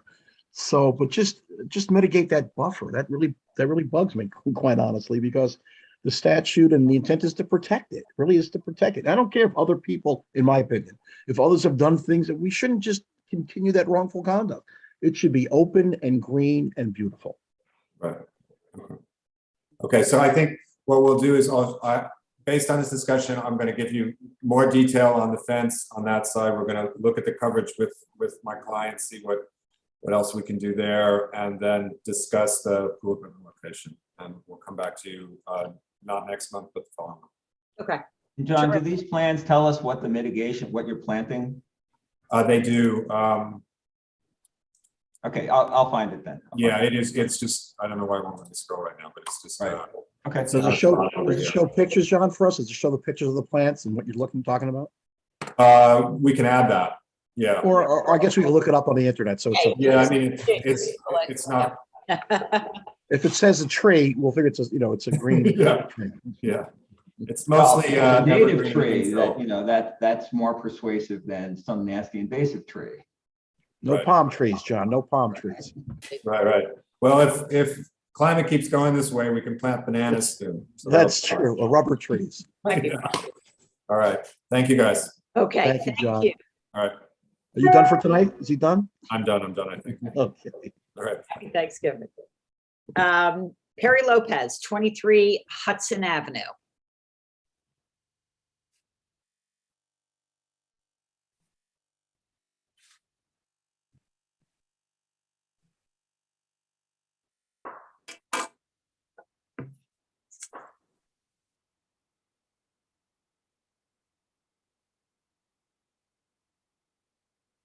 Is Sarah around with us still? Yep, I think so. I hope so. Yes, I'm still here. Okay, good. Yeah. Hi. Hi there, everyone. I'm joined tonight with my client, Perry Lopez. Sarah, I don't know if you see Perry in the audience and can elevate him to a panelist as well. That would be great. Sure, no problem. Thank you. While Sarah's doing that, I'll introduce myself. Good evening, everyone. Jennifer Gray, attorney with the law firm of Keen & Bean, here on behalf of the applicant, Perry Lopez, who is the owner of property at 23 Hudson Avenue. We're here tonight seeking two variances, a front yard setback variance and a coverage variance. Hopefully a little less problematic than your last coverage variance application. The property is located in a two-family zoning district. It's currently improved with a one-story, one-family house, and the owner is looking to redevelop the house to add a second-story addition to create a two-family home. You'll probably recall that we were before you in August, over the summer, when we had the pleasure to actually appear before you in person in the summer months. And at that time, we did seek and receive from you a site capacity variance to allow the two-family home in this two-family district. Since that time, we've been back to the planning board and have received site plan approval for the project. So now we're back before you, seeking those two variances that I mentioned that we would be back for in August, the front yard setback and the lot coverage. I did submit with the materials a letter that goes through each of the 5-factor balancing test. I won't go through everything that's in the letter. You have it. I'm sure you've read it. I do think that when the factors are applied, when you apply the balancing test, the benefit to the applicant outweighs the detriment to the community here by the granting of the variances. As I mentioned, I'm not going to reiterate what's in the letter, but I just want to hit a couple of the high points, highlight a couple of those points regarding the two variances. First, with respect to the front yard setback, I'm going to share my screen. If I can do that here. These are the plans. These are the architect's plans. The architect, Luis Saez, unfortunately couldn't be here with us tonight due to some pre-scheduled holiday travel plans. He is currently on a plane. So what he did do for us, though, is he prepared this fantastic overview map. And I'll zoom in so that you can see this. So this is with respect to the front yard setback. What the architect did here is he took the most immediate homes in the neighborhood and did a survey of the front yard setbacks for each of those homes. So this is the subject lot. This is 23 Hudson Avenue right here. The reason we need the front yard setback, the home currently has an existing non-conforming setback of 17.8 feet. You'll see that distance right here. What's being added to the home is a front porch. It's an open front porch. It has a flat roof with 3 pillars, open design, unenclosed, meant to put, a small chair or 2 and some nice plantings to make a welcoming front entrance to the home. Due to that front porch, we're seeking a front yard setback of 11.81 feet. You'll see that measurement right there. Now, what this map shows is that the character of the existing neighborhood is non-conforming front yard setbacks. Really, the only property in this immediate neighborhood here that's conforming is this one across the street that actually has double the required front yard setback, which is 30 feet, and this property has 63.45. These 2 properties here, 7 Hudson Avenue and 9 Hudson Avenue, have less front yard setback than we are proposing. The same is true of 18 Hudson right here, as well as the property next door to it. You'll see that's a 2-foot setback, and this one is actually 0. You'll see there are some additional measurements. What the architect did is he provided both the setback from the property line, the front yard setback, and also the setback from the curb for contextual purposes. So I think that, given the context of the neighborhood here, we're certainly not out of character with the existing neighborhood with respect to the front yard setback. And the fact that the front porch is designed to be an open, unenclosed porch mitigates that, that further encroachment into the front yard setback. So we would submit that we're not going to create an undesirable change to the neighborhood as a result of this setback variance. Also, I will mention there's, I'll show you some photos of the existing home.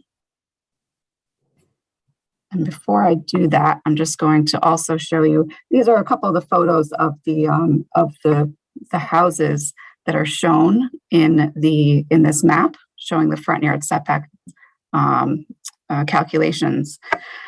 So you'll see at least 2 of these homes, 7 Hudson, and also this property down here, this blue house down here, 22 Hudson, has sort of that same open front porch that we're trying to achieve here at 23 Hudson. The roof with a couple pillars and an open, unenclosed porch. So it's a similar design to what we're proposing here as far as the front porch is concerned. The existing home is this, are these photos here. So what are you extending that sort of portico, that sort of, the covered entrance? You're just extending that. Is that what you're proposing? Essentially, yeah. So the front of the home will be quite different than what's existing now. So this is the proposed front of the home. Okay. So the door is going to be shifted to the right, which direction is that? To the east. And there's a small bump out over on the side here that's set back from the front plane of the home. But yes, there is an existing front step, and that will be both elongated and pushed out a little bit further. Yeah. Why don't you talk to us a little bit about the coverage variance? Sure, absolutely. So with respect to the coverage variance, the existing coverage on the site is 1,987 square feet. The maximum permitted is 2,020. And what we're proposing is 2,163. So it's a 143 square foot coverage variance. That's the amount of the exceedance, which translates to a 7% variance. So I think both mathematically 7% over allowable, is that what you're saying? Correct. Yes, a 7% variation. So So I think both mathematically and also when you look at the fact that there will be no impact to the neighborhood as a result of the variance, for both of those reasons, the variance would not be considered substantial. With respect to the coverage, I obviously, the board is charged with the responsibility of making sure that you're granting the minimum variance necessary. And what the applicant did here is they really took that into consideration up front when they, before they even submitted the application. So I'm going to go back to the first sheet here to show you the layout of the home. Whoops. Sorry about that. Before you go on, let me just ask the board members, are there any questions? Anybody have any questions? Yeah, I do. I can just cut to the chase on the coverage. Coverage doesn't bother me at all. So I don't know what the other board members say, but could you go back to that shot on the left side? You had the photograph of the little covered porch of this property of 23 Hudson. Sure, the existing. The existing, yeah.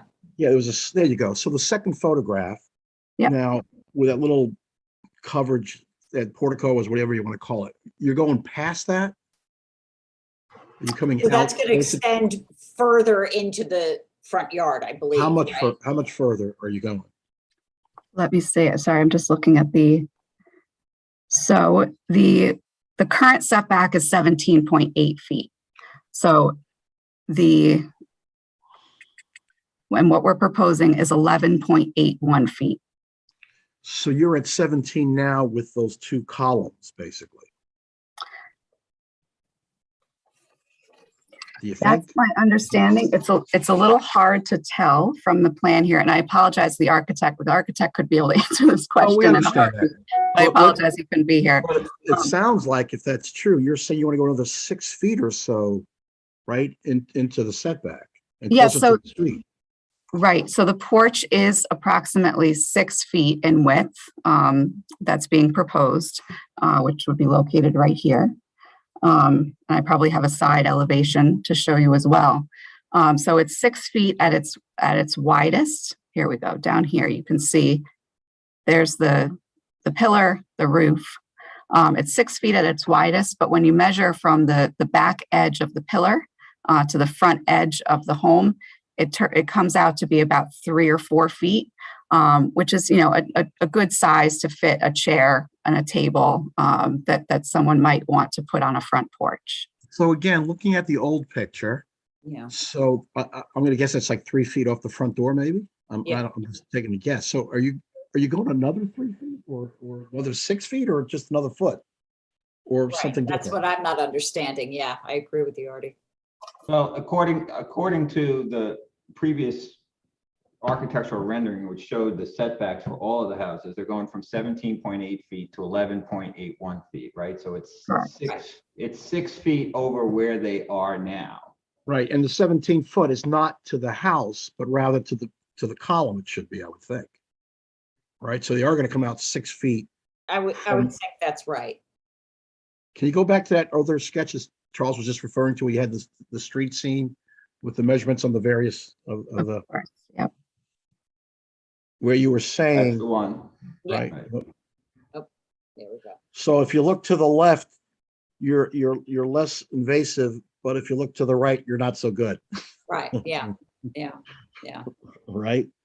And Yeah. and gosh, that's close to a street, right? So that's the other issue. So.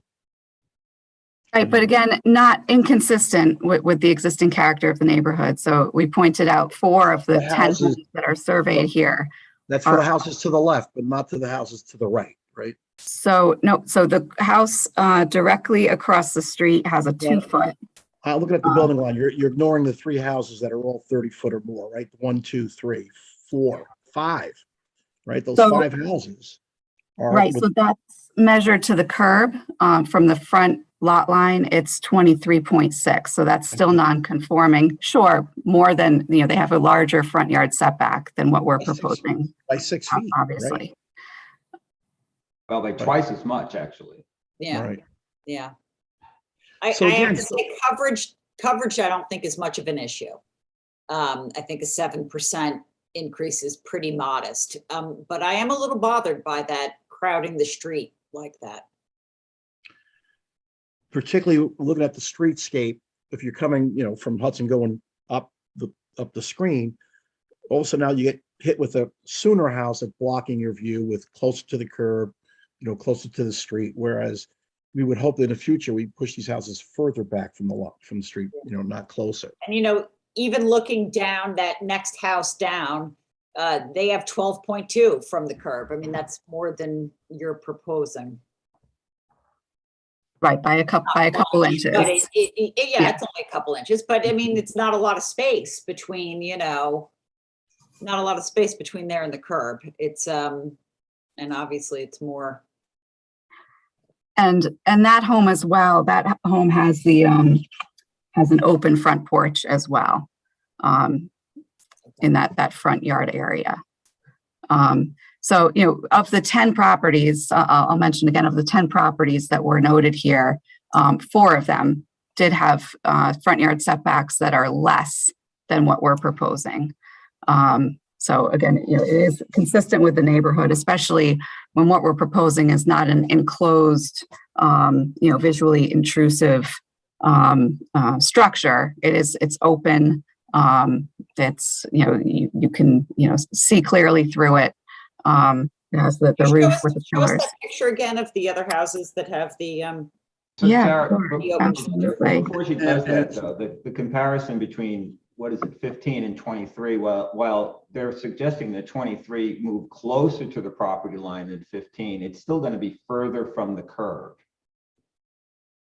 Right? yeah, that's a good correct. point. That's a good point. Right. That's correct. Yep, 24.23 feet from the curb for 23 and 19 for the next door house at 15. Well, no, but 24.23 No, but- doesn't include the front porch. Right. That's right. That's not true. Including the front porch. Oh, right. I'm sorry about that, yes. Right, because you're going to take 6 feet off of that. Right. Yep. Just for clarification, putting aside the porch for a moment, the footprint of the house, the main house at the front is in the same footprint as it exists now, or is that coming out closer to the street? It is in the same footprint with one exception, Okay. and that is this bump out on the side here, because the existing home is so narrow. I believe it was only 19 feet, to create the kind of space that buyers and renters are looking for these days. I believe this is proposed to be a pantry in here. The house was bumped out slightly to the side. That's about a 6.5 foot bump out on the side. So the whole reason for the variance now is based on increasing the size of that front portico to a porch, but it goes out significantly further. Right, the front yard setback variance is due solely to that front porch. But don't they have a nice deck in the back? And can't they? We didn't approve those other 4 homes going up the street. That's not our doing, right? You can't blame us for that. We didn't say that you can do that. That pre-exists us. Why would we approve something that was, not conforming just for the sake of having an additional non-conforming house? That's not what we're supposed to be doing. Right, understood that you may not have approved those, but they're still part of the existing neighborhood that you're charged with looking at the existing character of the neighborhood. But they're existing non-conforming, they're grandfathered. We can't do anything about that. You're asking us to add to that existing non-conforming condition, making it worse, I should say, because you already are non-conforming anyway, but making it worse. And it's in the front of the house, and you have houses to the right of you that are not as intrusive, right? So we're just, because then those neighbors can say tomorrow, oh, you know what? We want to go 4 feet closer to the street, those 4 houses. So it's not something we're embracing, I don't think, to make it closer to the street. So I think based on the design of this home also, I think the front porch is kind of integral to the overall design and the aesthetic of the architectural design of the home. So I don't know if it's as simple as, from an architectural perspective, if it's as simple as just lopping off the front porch. I think the architect would need to kind of revisit the whole design of the home. Maybe which, that's a which would be suggestion. Maybe that's a significant. suggestion. I mean, that's just me speaking, obviously, but I'm just not a fan of allowing such a variance to something that we wouldn't have approved of.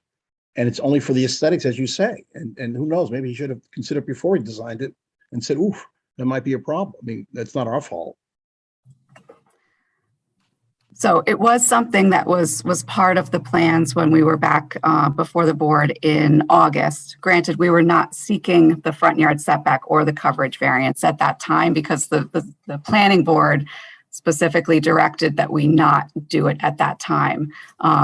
They wanted us to seek the site capacity variance, go back to them for site plan review, and then once they completed site plan, go back to you for the variances. Another concern would be if we do lop off that front porch, my concern would be, are we now going to have to go back to the planning board for amended site plan review and continue toggling back and forth between I know that's unfortunate, but I don't think that's a reason for us to grant the variance if we're inclined not to, at least as to the front and at least as to me. Again, everyone else has their own opinion, obviously. You can ask for the vote and we'll decide. I mean, theoretically, they could have built, well, I mean, then you're just moving the whole house around, right? You could have gone further backwards on the house, right? Well, there's site constraints in the rear of the property. There's a water course that snakes through the rear of the property as well as a floodplain. But you had some room back there. I mean, you had some room back there. The other consideration too is we are a little bit constrained by the foundation of the existing home. Obviously, we want to utilize the existing footprint and the foundation of the existing home rather than, have to sort of, recreate the wheel, so to speak. That would be certainly not financially feasible if we had to not utilize the existing footprint. But not an unknown condition, right? When they purchased the house.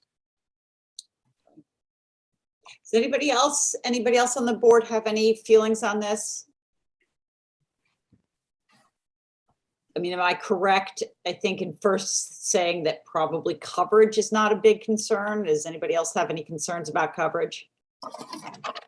I do not. I do not. No,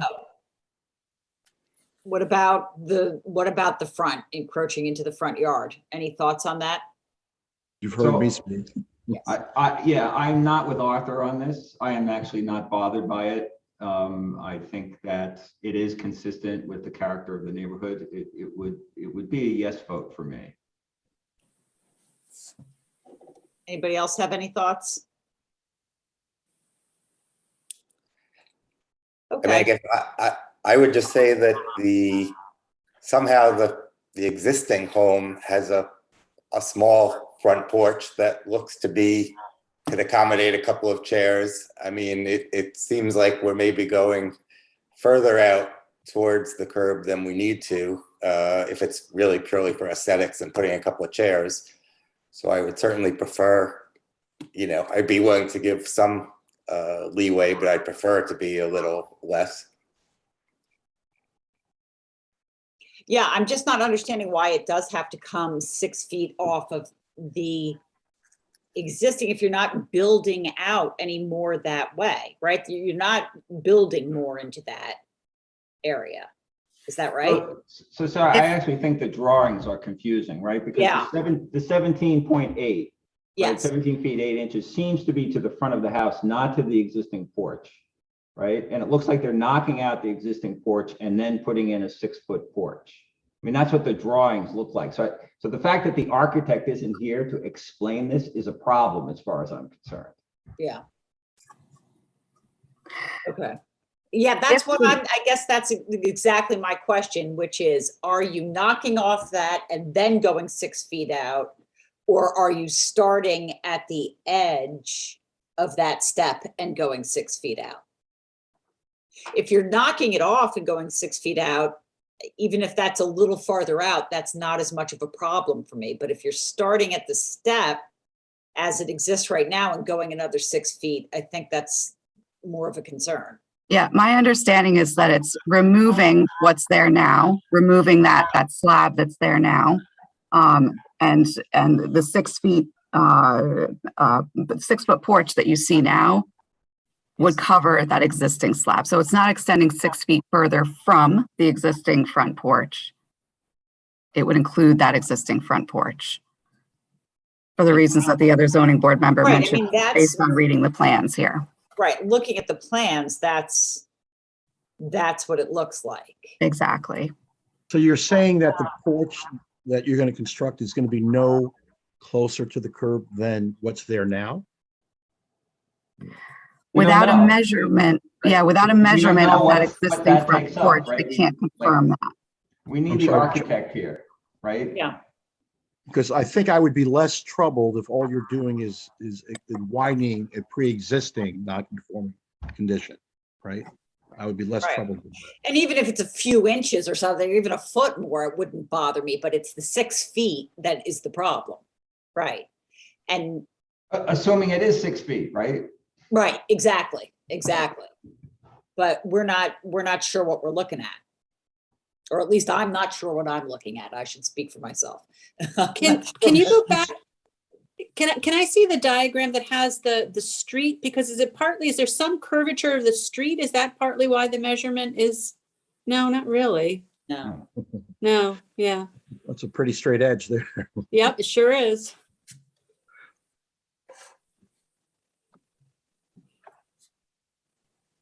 Yeah, I'm not sure how to proceed here because I would like that question answered. So what I'm going to do, I'm going to try to phone a friend here. And Perry, if you're able to unmute and weigh in on the question that's been raised about whether, how much further from the existing front porch, the new front porch will extend.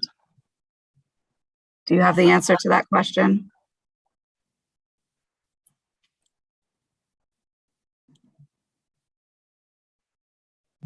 Perry, are you there? We can't hear you if you're speaking. Yeah, he is muted. Oh, there we go. Maybe he's muted. Does that work? Okay, phoning a friend is not working. What I'm going to propose is that, I think that I want to get you the answer to that question. It's unfortunate that the architect could not be here tonight. I wish I had the definitive answer to that question. I don't want to just guess and perhaps give you the wrong answer. So I think what makes sense is perhaps to adjourn to your next meeting so that we can get that answer for you, so that you can feel comfortable moving forward. And for those board members that were less in favor of the front yard setback variance, would the answer to that question change your mind?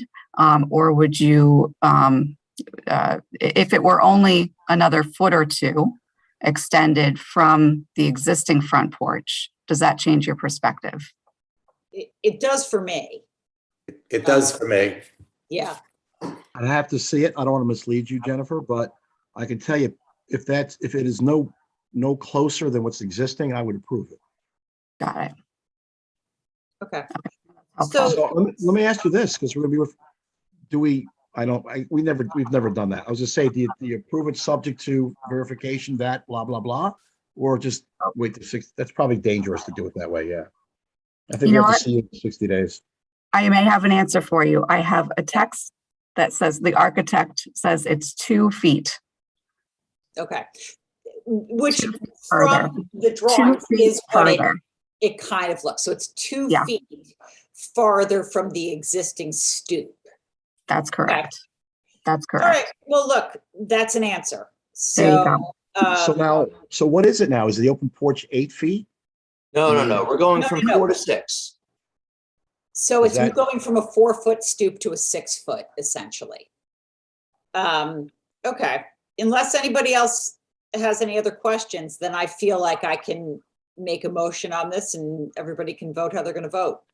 The only suggestion I would say is that, 4 feet's a good a good place to put a chair, I think, as Charles has said, or I think Ken said it. What do you need 6 feet? You know, is it 4 feet, 5 feet?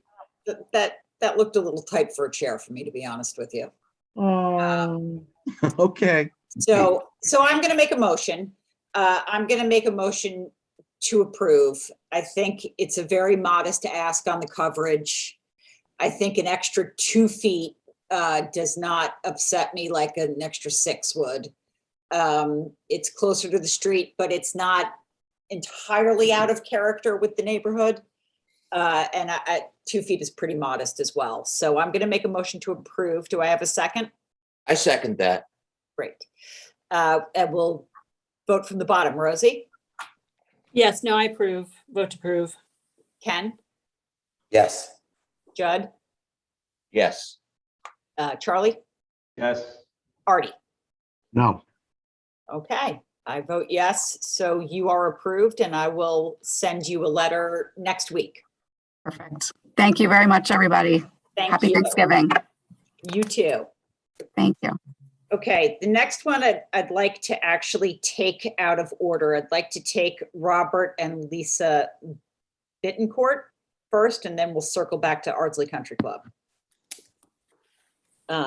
So do we have anyone on Bittencourt, 39 Matheson Park? John Malone, is it? If you The pool. present the application, if you could please hit the raise hand button. Thank you.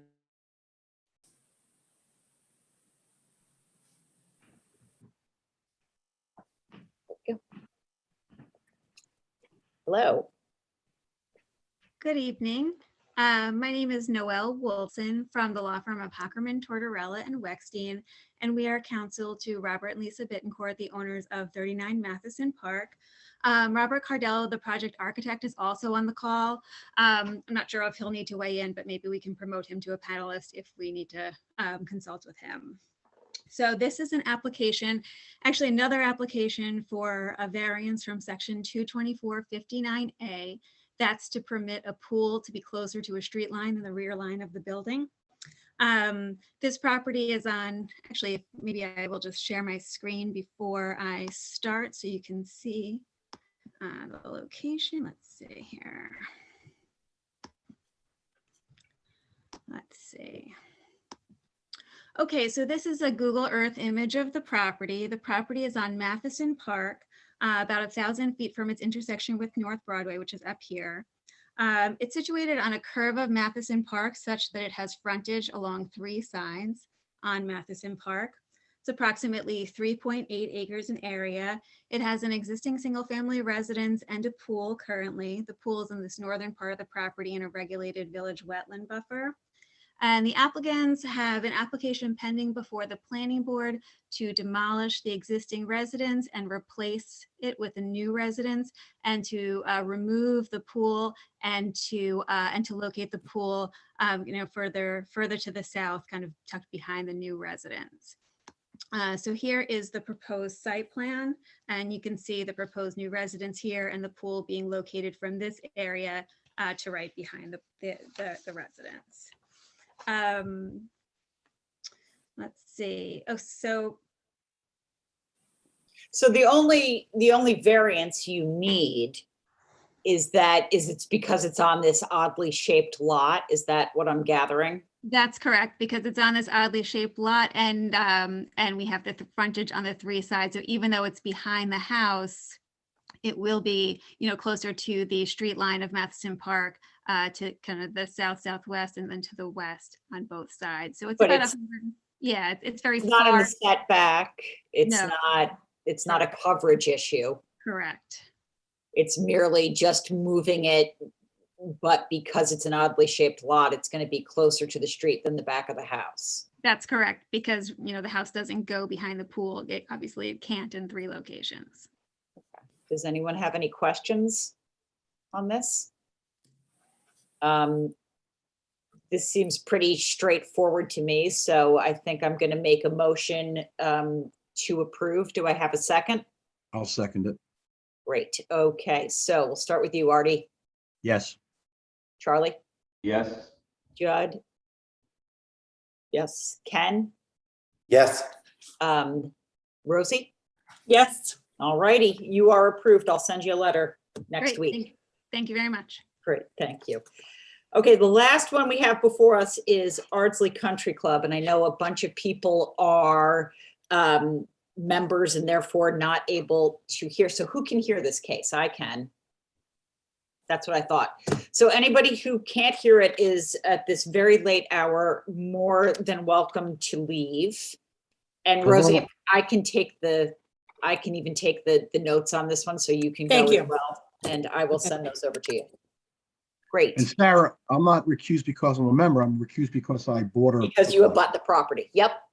Okay, well, thank you very much. And the three of us will hang in there and get this last one done, and we'll see you, the rest of you, in the new year. I'm gonna hang in there. Okay, great. Just to observe.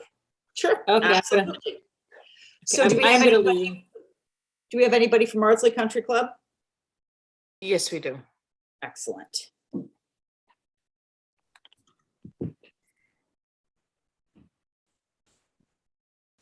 Good evening, Madam Chair. Can you hear me? I sure can. Thank you. Good evening, Madam Chair, members of the board. Good to see all of you. David Steinmetz from the law firm of Zarin and Steinmetz here this evening representing Ardsley Country Club. I'm joined this evening by our project engineers and planners, Zach Pearson from Insight Engineering. There may well be members of the club and club administration watching, not as panelists, but they may be out there. Madam Chair, I think we have a fairly straightforward application.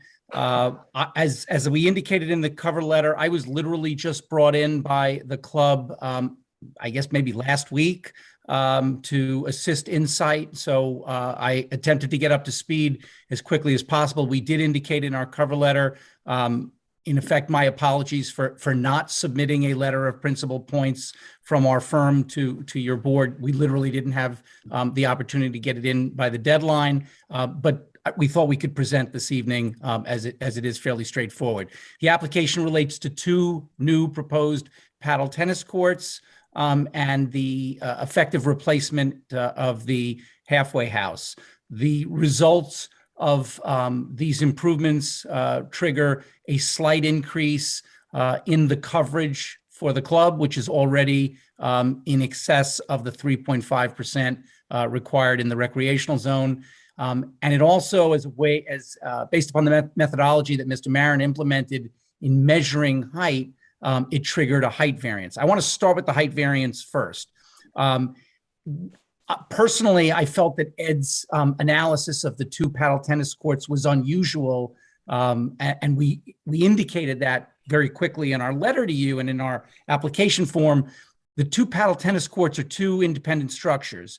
They're self-supporting. They don't rely upon one another for structural stability. There is, however, I guess it's referred to as an elevated walkway that connects the two paddle tennis courts. And Zach can explain the structure. He knows it far better than I.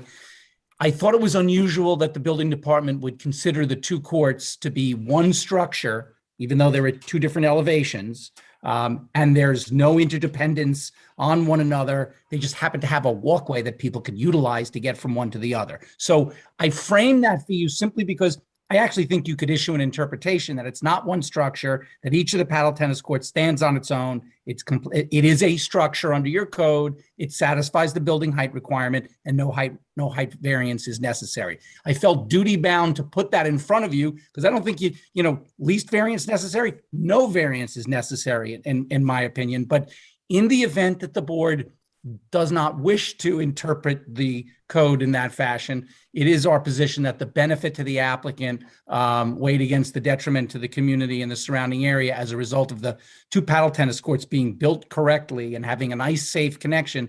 To us, this is a pretty straightforward one. I'm happy to go into greater detail about that should you wish, but I wanted you to hear that. In terms of the coverage, as you all probably know, the club was currently, Zach, help me again, at 5.9% coverage. And these improvements would push us up to, if I have it correct, 6.2% coverage. So it is an exceedance. It was a pre-existing exceedance. To us, it's fairly de minimis. We are rather distant from any adjacent neighbors relative to any of these improvements. And therefore, once again, we would suggest that the benefit to the applicant dramatically outweighs any detriment to the surrounding community. There is no adverse impact to the character of the neighborhood. This is not a substantial variance in terms of its magnitude and impact. There is no adverse environmental impact. If in fact the club wants 2 more paddle tennis courts, there really is no other feasible alternative. We want to have a safe interconnection between the 2 paddle tennis courts. And though the variance technically is self-created, as you all know, self-created hardship is not an impediment to the issuance of a variance. So with that, Zach can share screen and walk you through any of these improvements if you'd like. I just wanted to give you that as an opening. Let me just ask you one question before we go to that. How much over allowable? What's the over allowable change? On the height or on the coverage? On the coverage. Zach? Yeah, so the coverage is, so it'd be 2.7% over the allowable. 2.7% over allowable. Correct. Yeah. Okay. Thank you. Sure. So you want to just show us what we're Sure. Absolutely. looking at here? Yep. Thank you.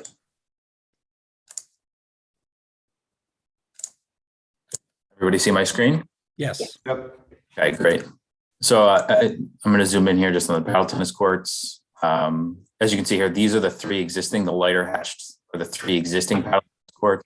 The 2 proposed paddle tennis courts are these 2 darker shaded ones, actually at a much lower elevation than the 3 existing. These 2 courts are at 359.6. This court is actually 49.4.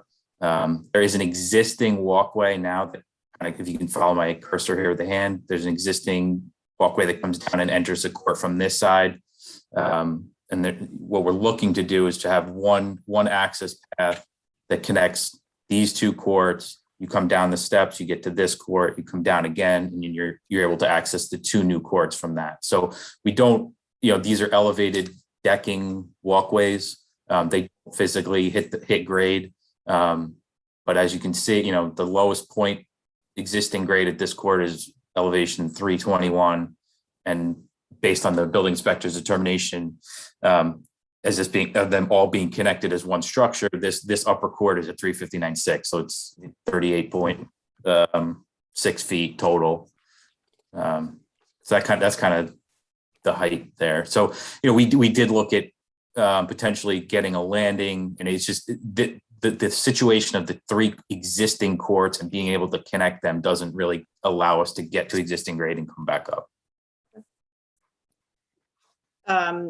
There was also another project. Is that, it's not just that you were going to replace the Oh yeah, so the portion of the project is the halfway house. the halfway house. Yep. There's an existing, I can zoom out here.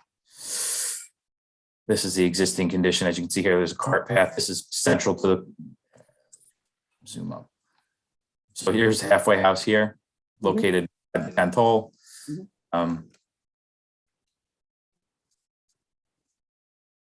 Existing cart path, existing paddle tennis court, or I'm sorry, existing halfway house in this location. And then here's the proposed building here. So there's an increase in coverage based on the addition of the 2 paddle tennis courts, a slightly larger halfway house, and some modifications to the cart path in and out of that area.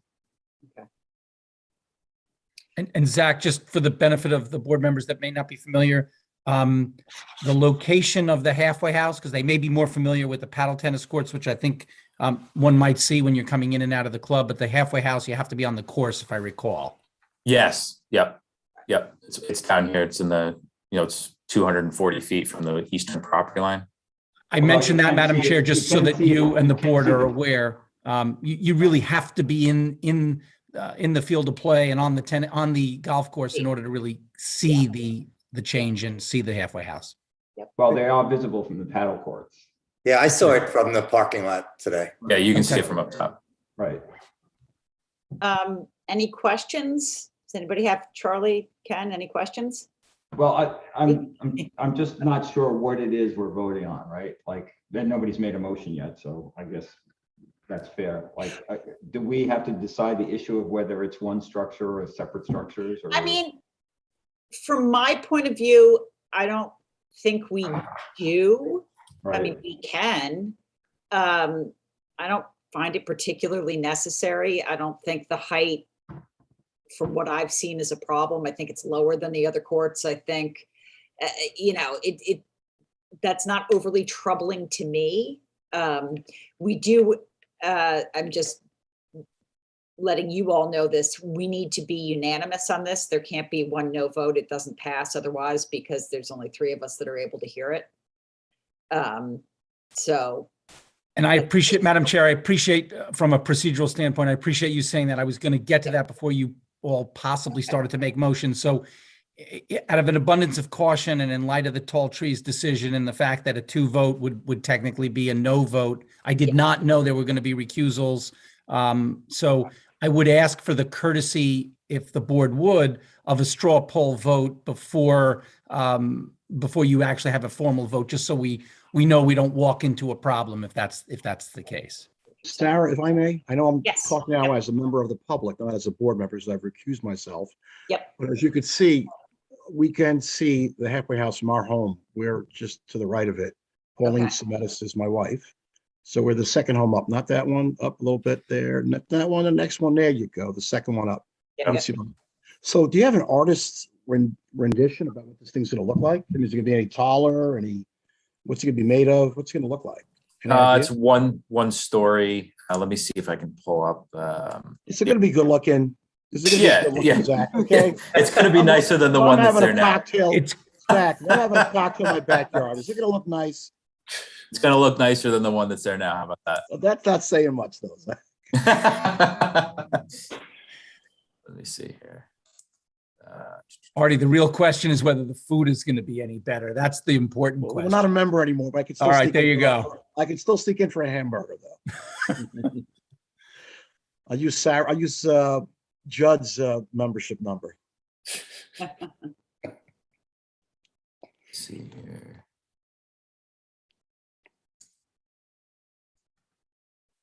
Should be it.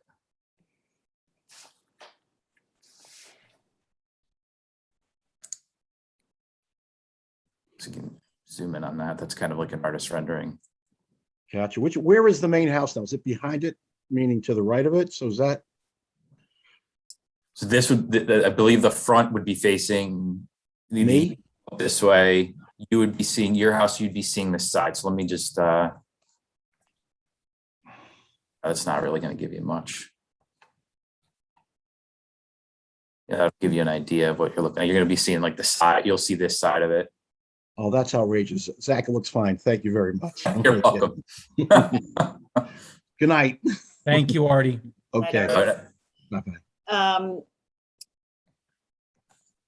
Right, so you know, I can tell you, I'll give you my own opinion, and then the other board members can or cannot, given whatever they want to do. Mhm.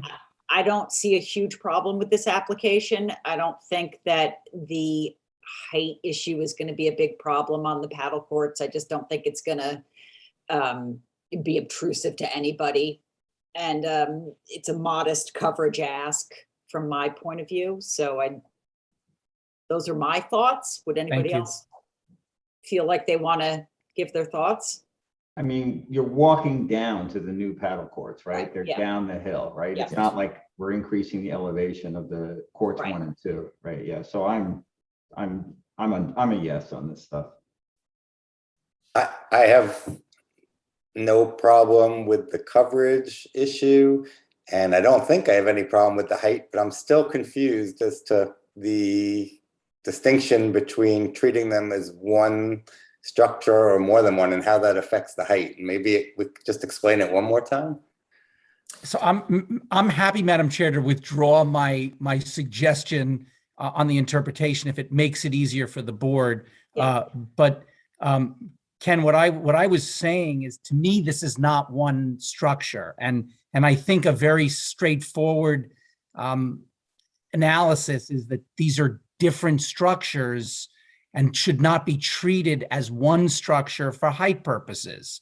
And it But was, if it was treated as one structure for height purposes, why does it create a problem? or because They're Ed connected. So Ed it is would be measuring from the stacked on lowest top of point each other. to Right. the highest point. Okay. That's Okay. why when Zach framed this issue for me, I found this fascinating, you know, not all that interesting an application in my opinion, but I found this was interesting because why would somebody construe all 5 of these independent courts? Once I found out that they are they're structurally independent. They don't rely on one another for any kind of structural integrity. They're connected by a walkway. That doesn't make them a structure. But again, if the board is inclined to grant it as a variance, we all like to keep Ed happy. It's one structure. I'm sure he'll watch the video. If he's not, he's going to give me a hard time the next time he sees me for raising this, and I can't wait to debate him. But I would be delighted if you granted a height variance and that made you all comfortable. Okay, so I now understand what the situation is, and I'm not troubled by it. So. All right, then unless there are any other questions, I'll make a motion. I don't like to get in trouble with Ed, so I will propose that we grant you a height variance and a coverage variance. I think these are pretty modest asks, and I'm not troubled by them. Do I have a second? Second. Okay, Charlie? Yes. Ken? Yes. And I'm a yes, so you are approved, and I'll send you a letter next week. Thank you so much. Thank you very Sarah, much. you can make sure you tell Ed that I raised this because I'm waiting to get that phone call tomorrow. You've got it. Everybody have a very happy Maybe next Thanksgiving. week it's a Good to see holiday. you all. Happy Thanksgiving. Bye. Thank you, Sarah, everybody. Ken, have a happy Bye. Thanksgiving. Yep. You too, everyone. Bye-bye. Thank you.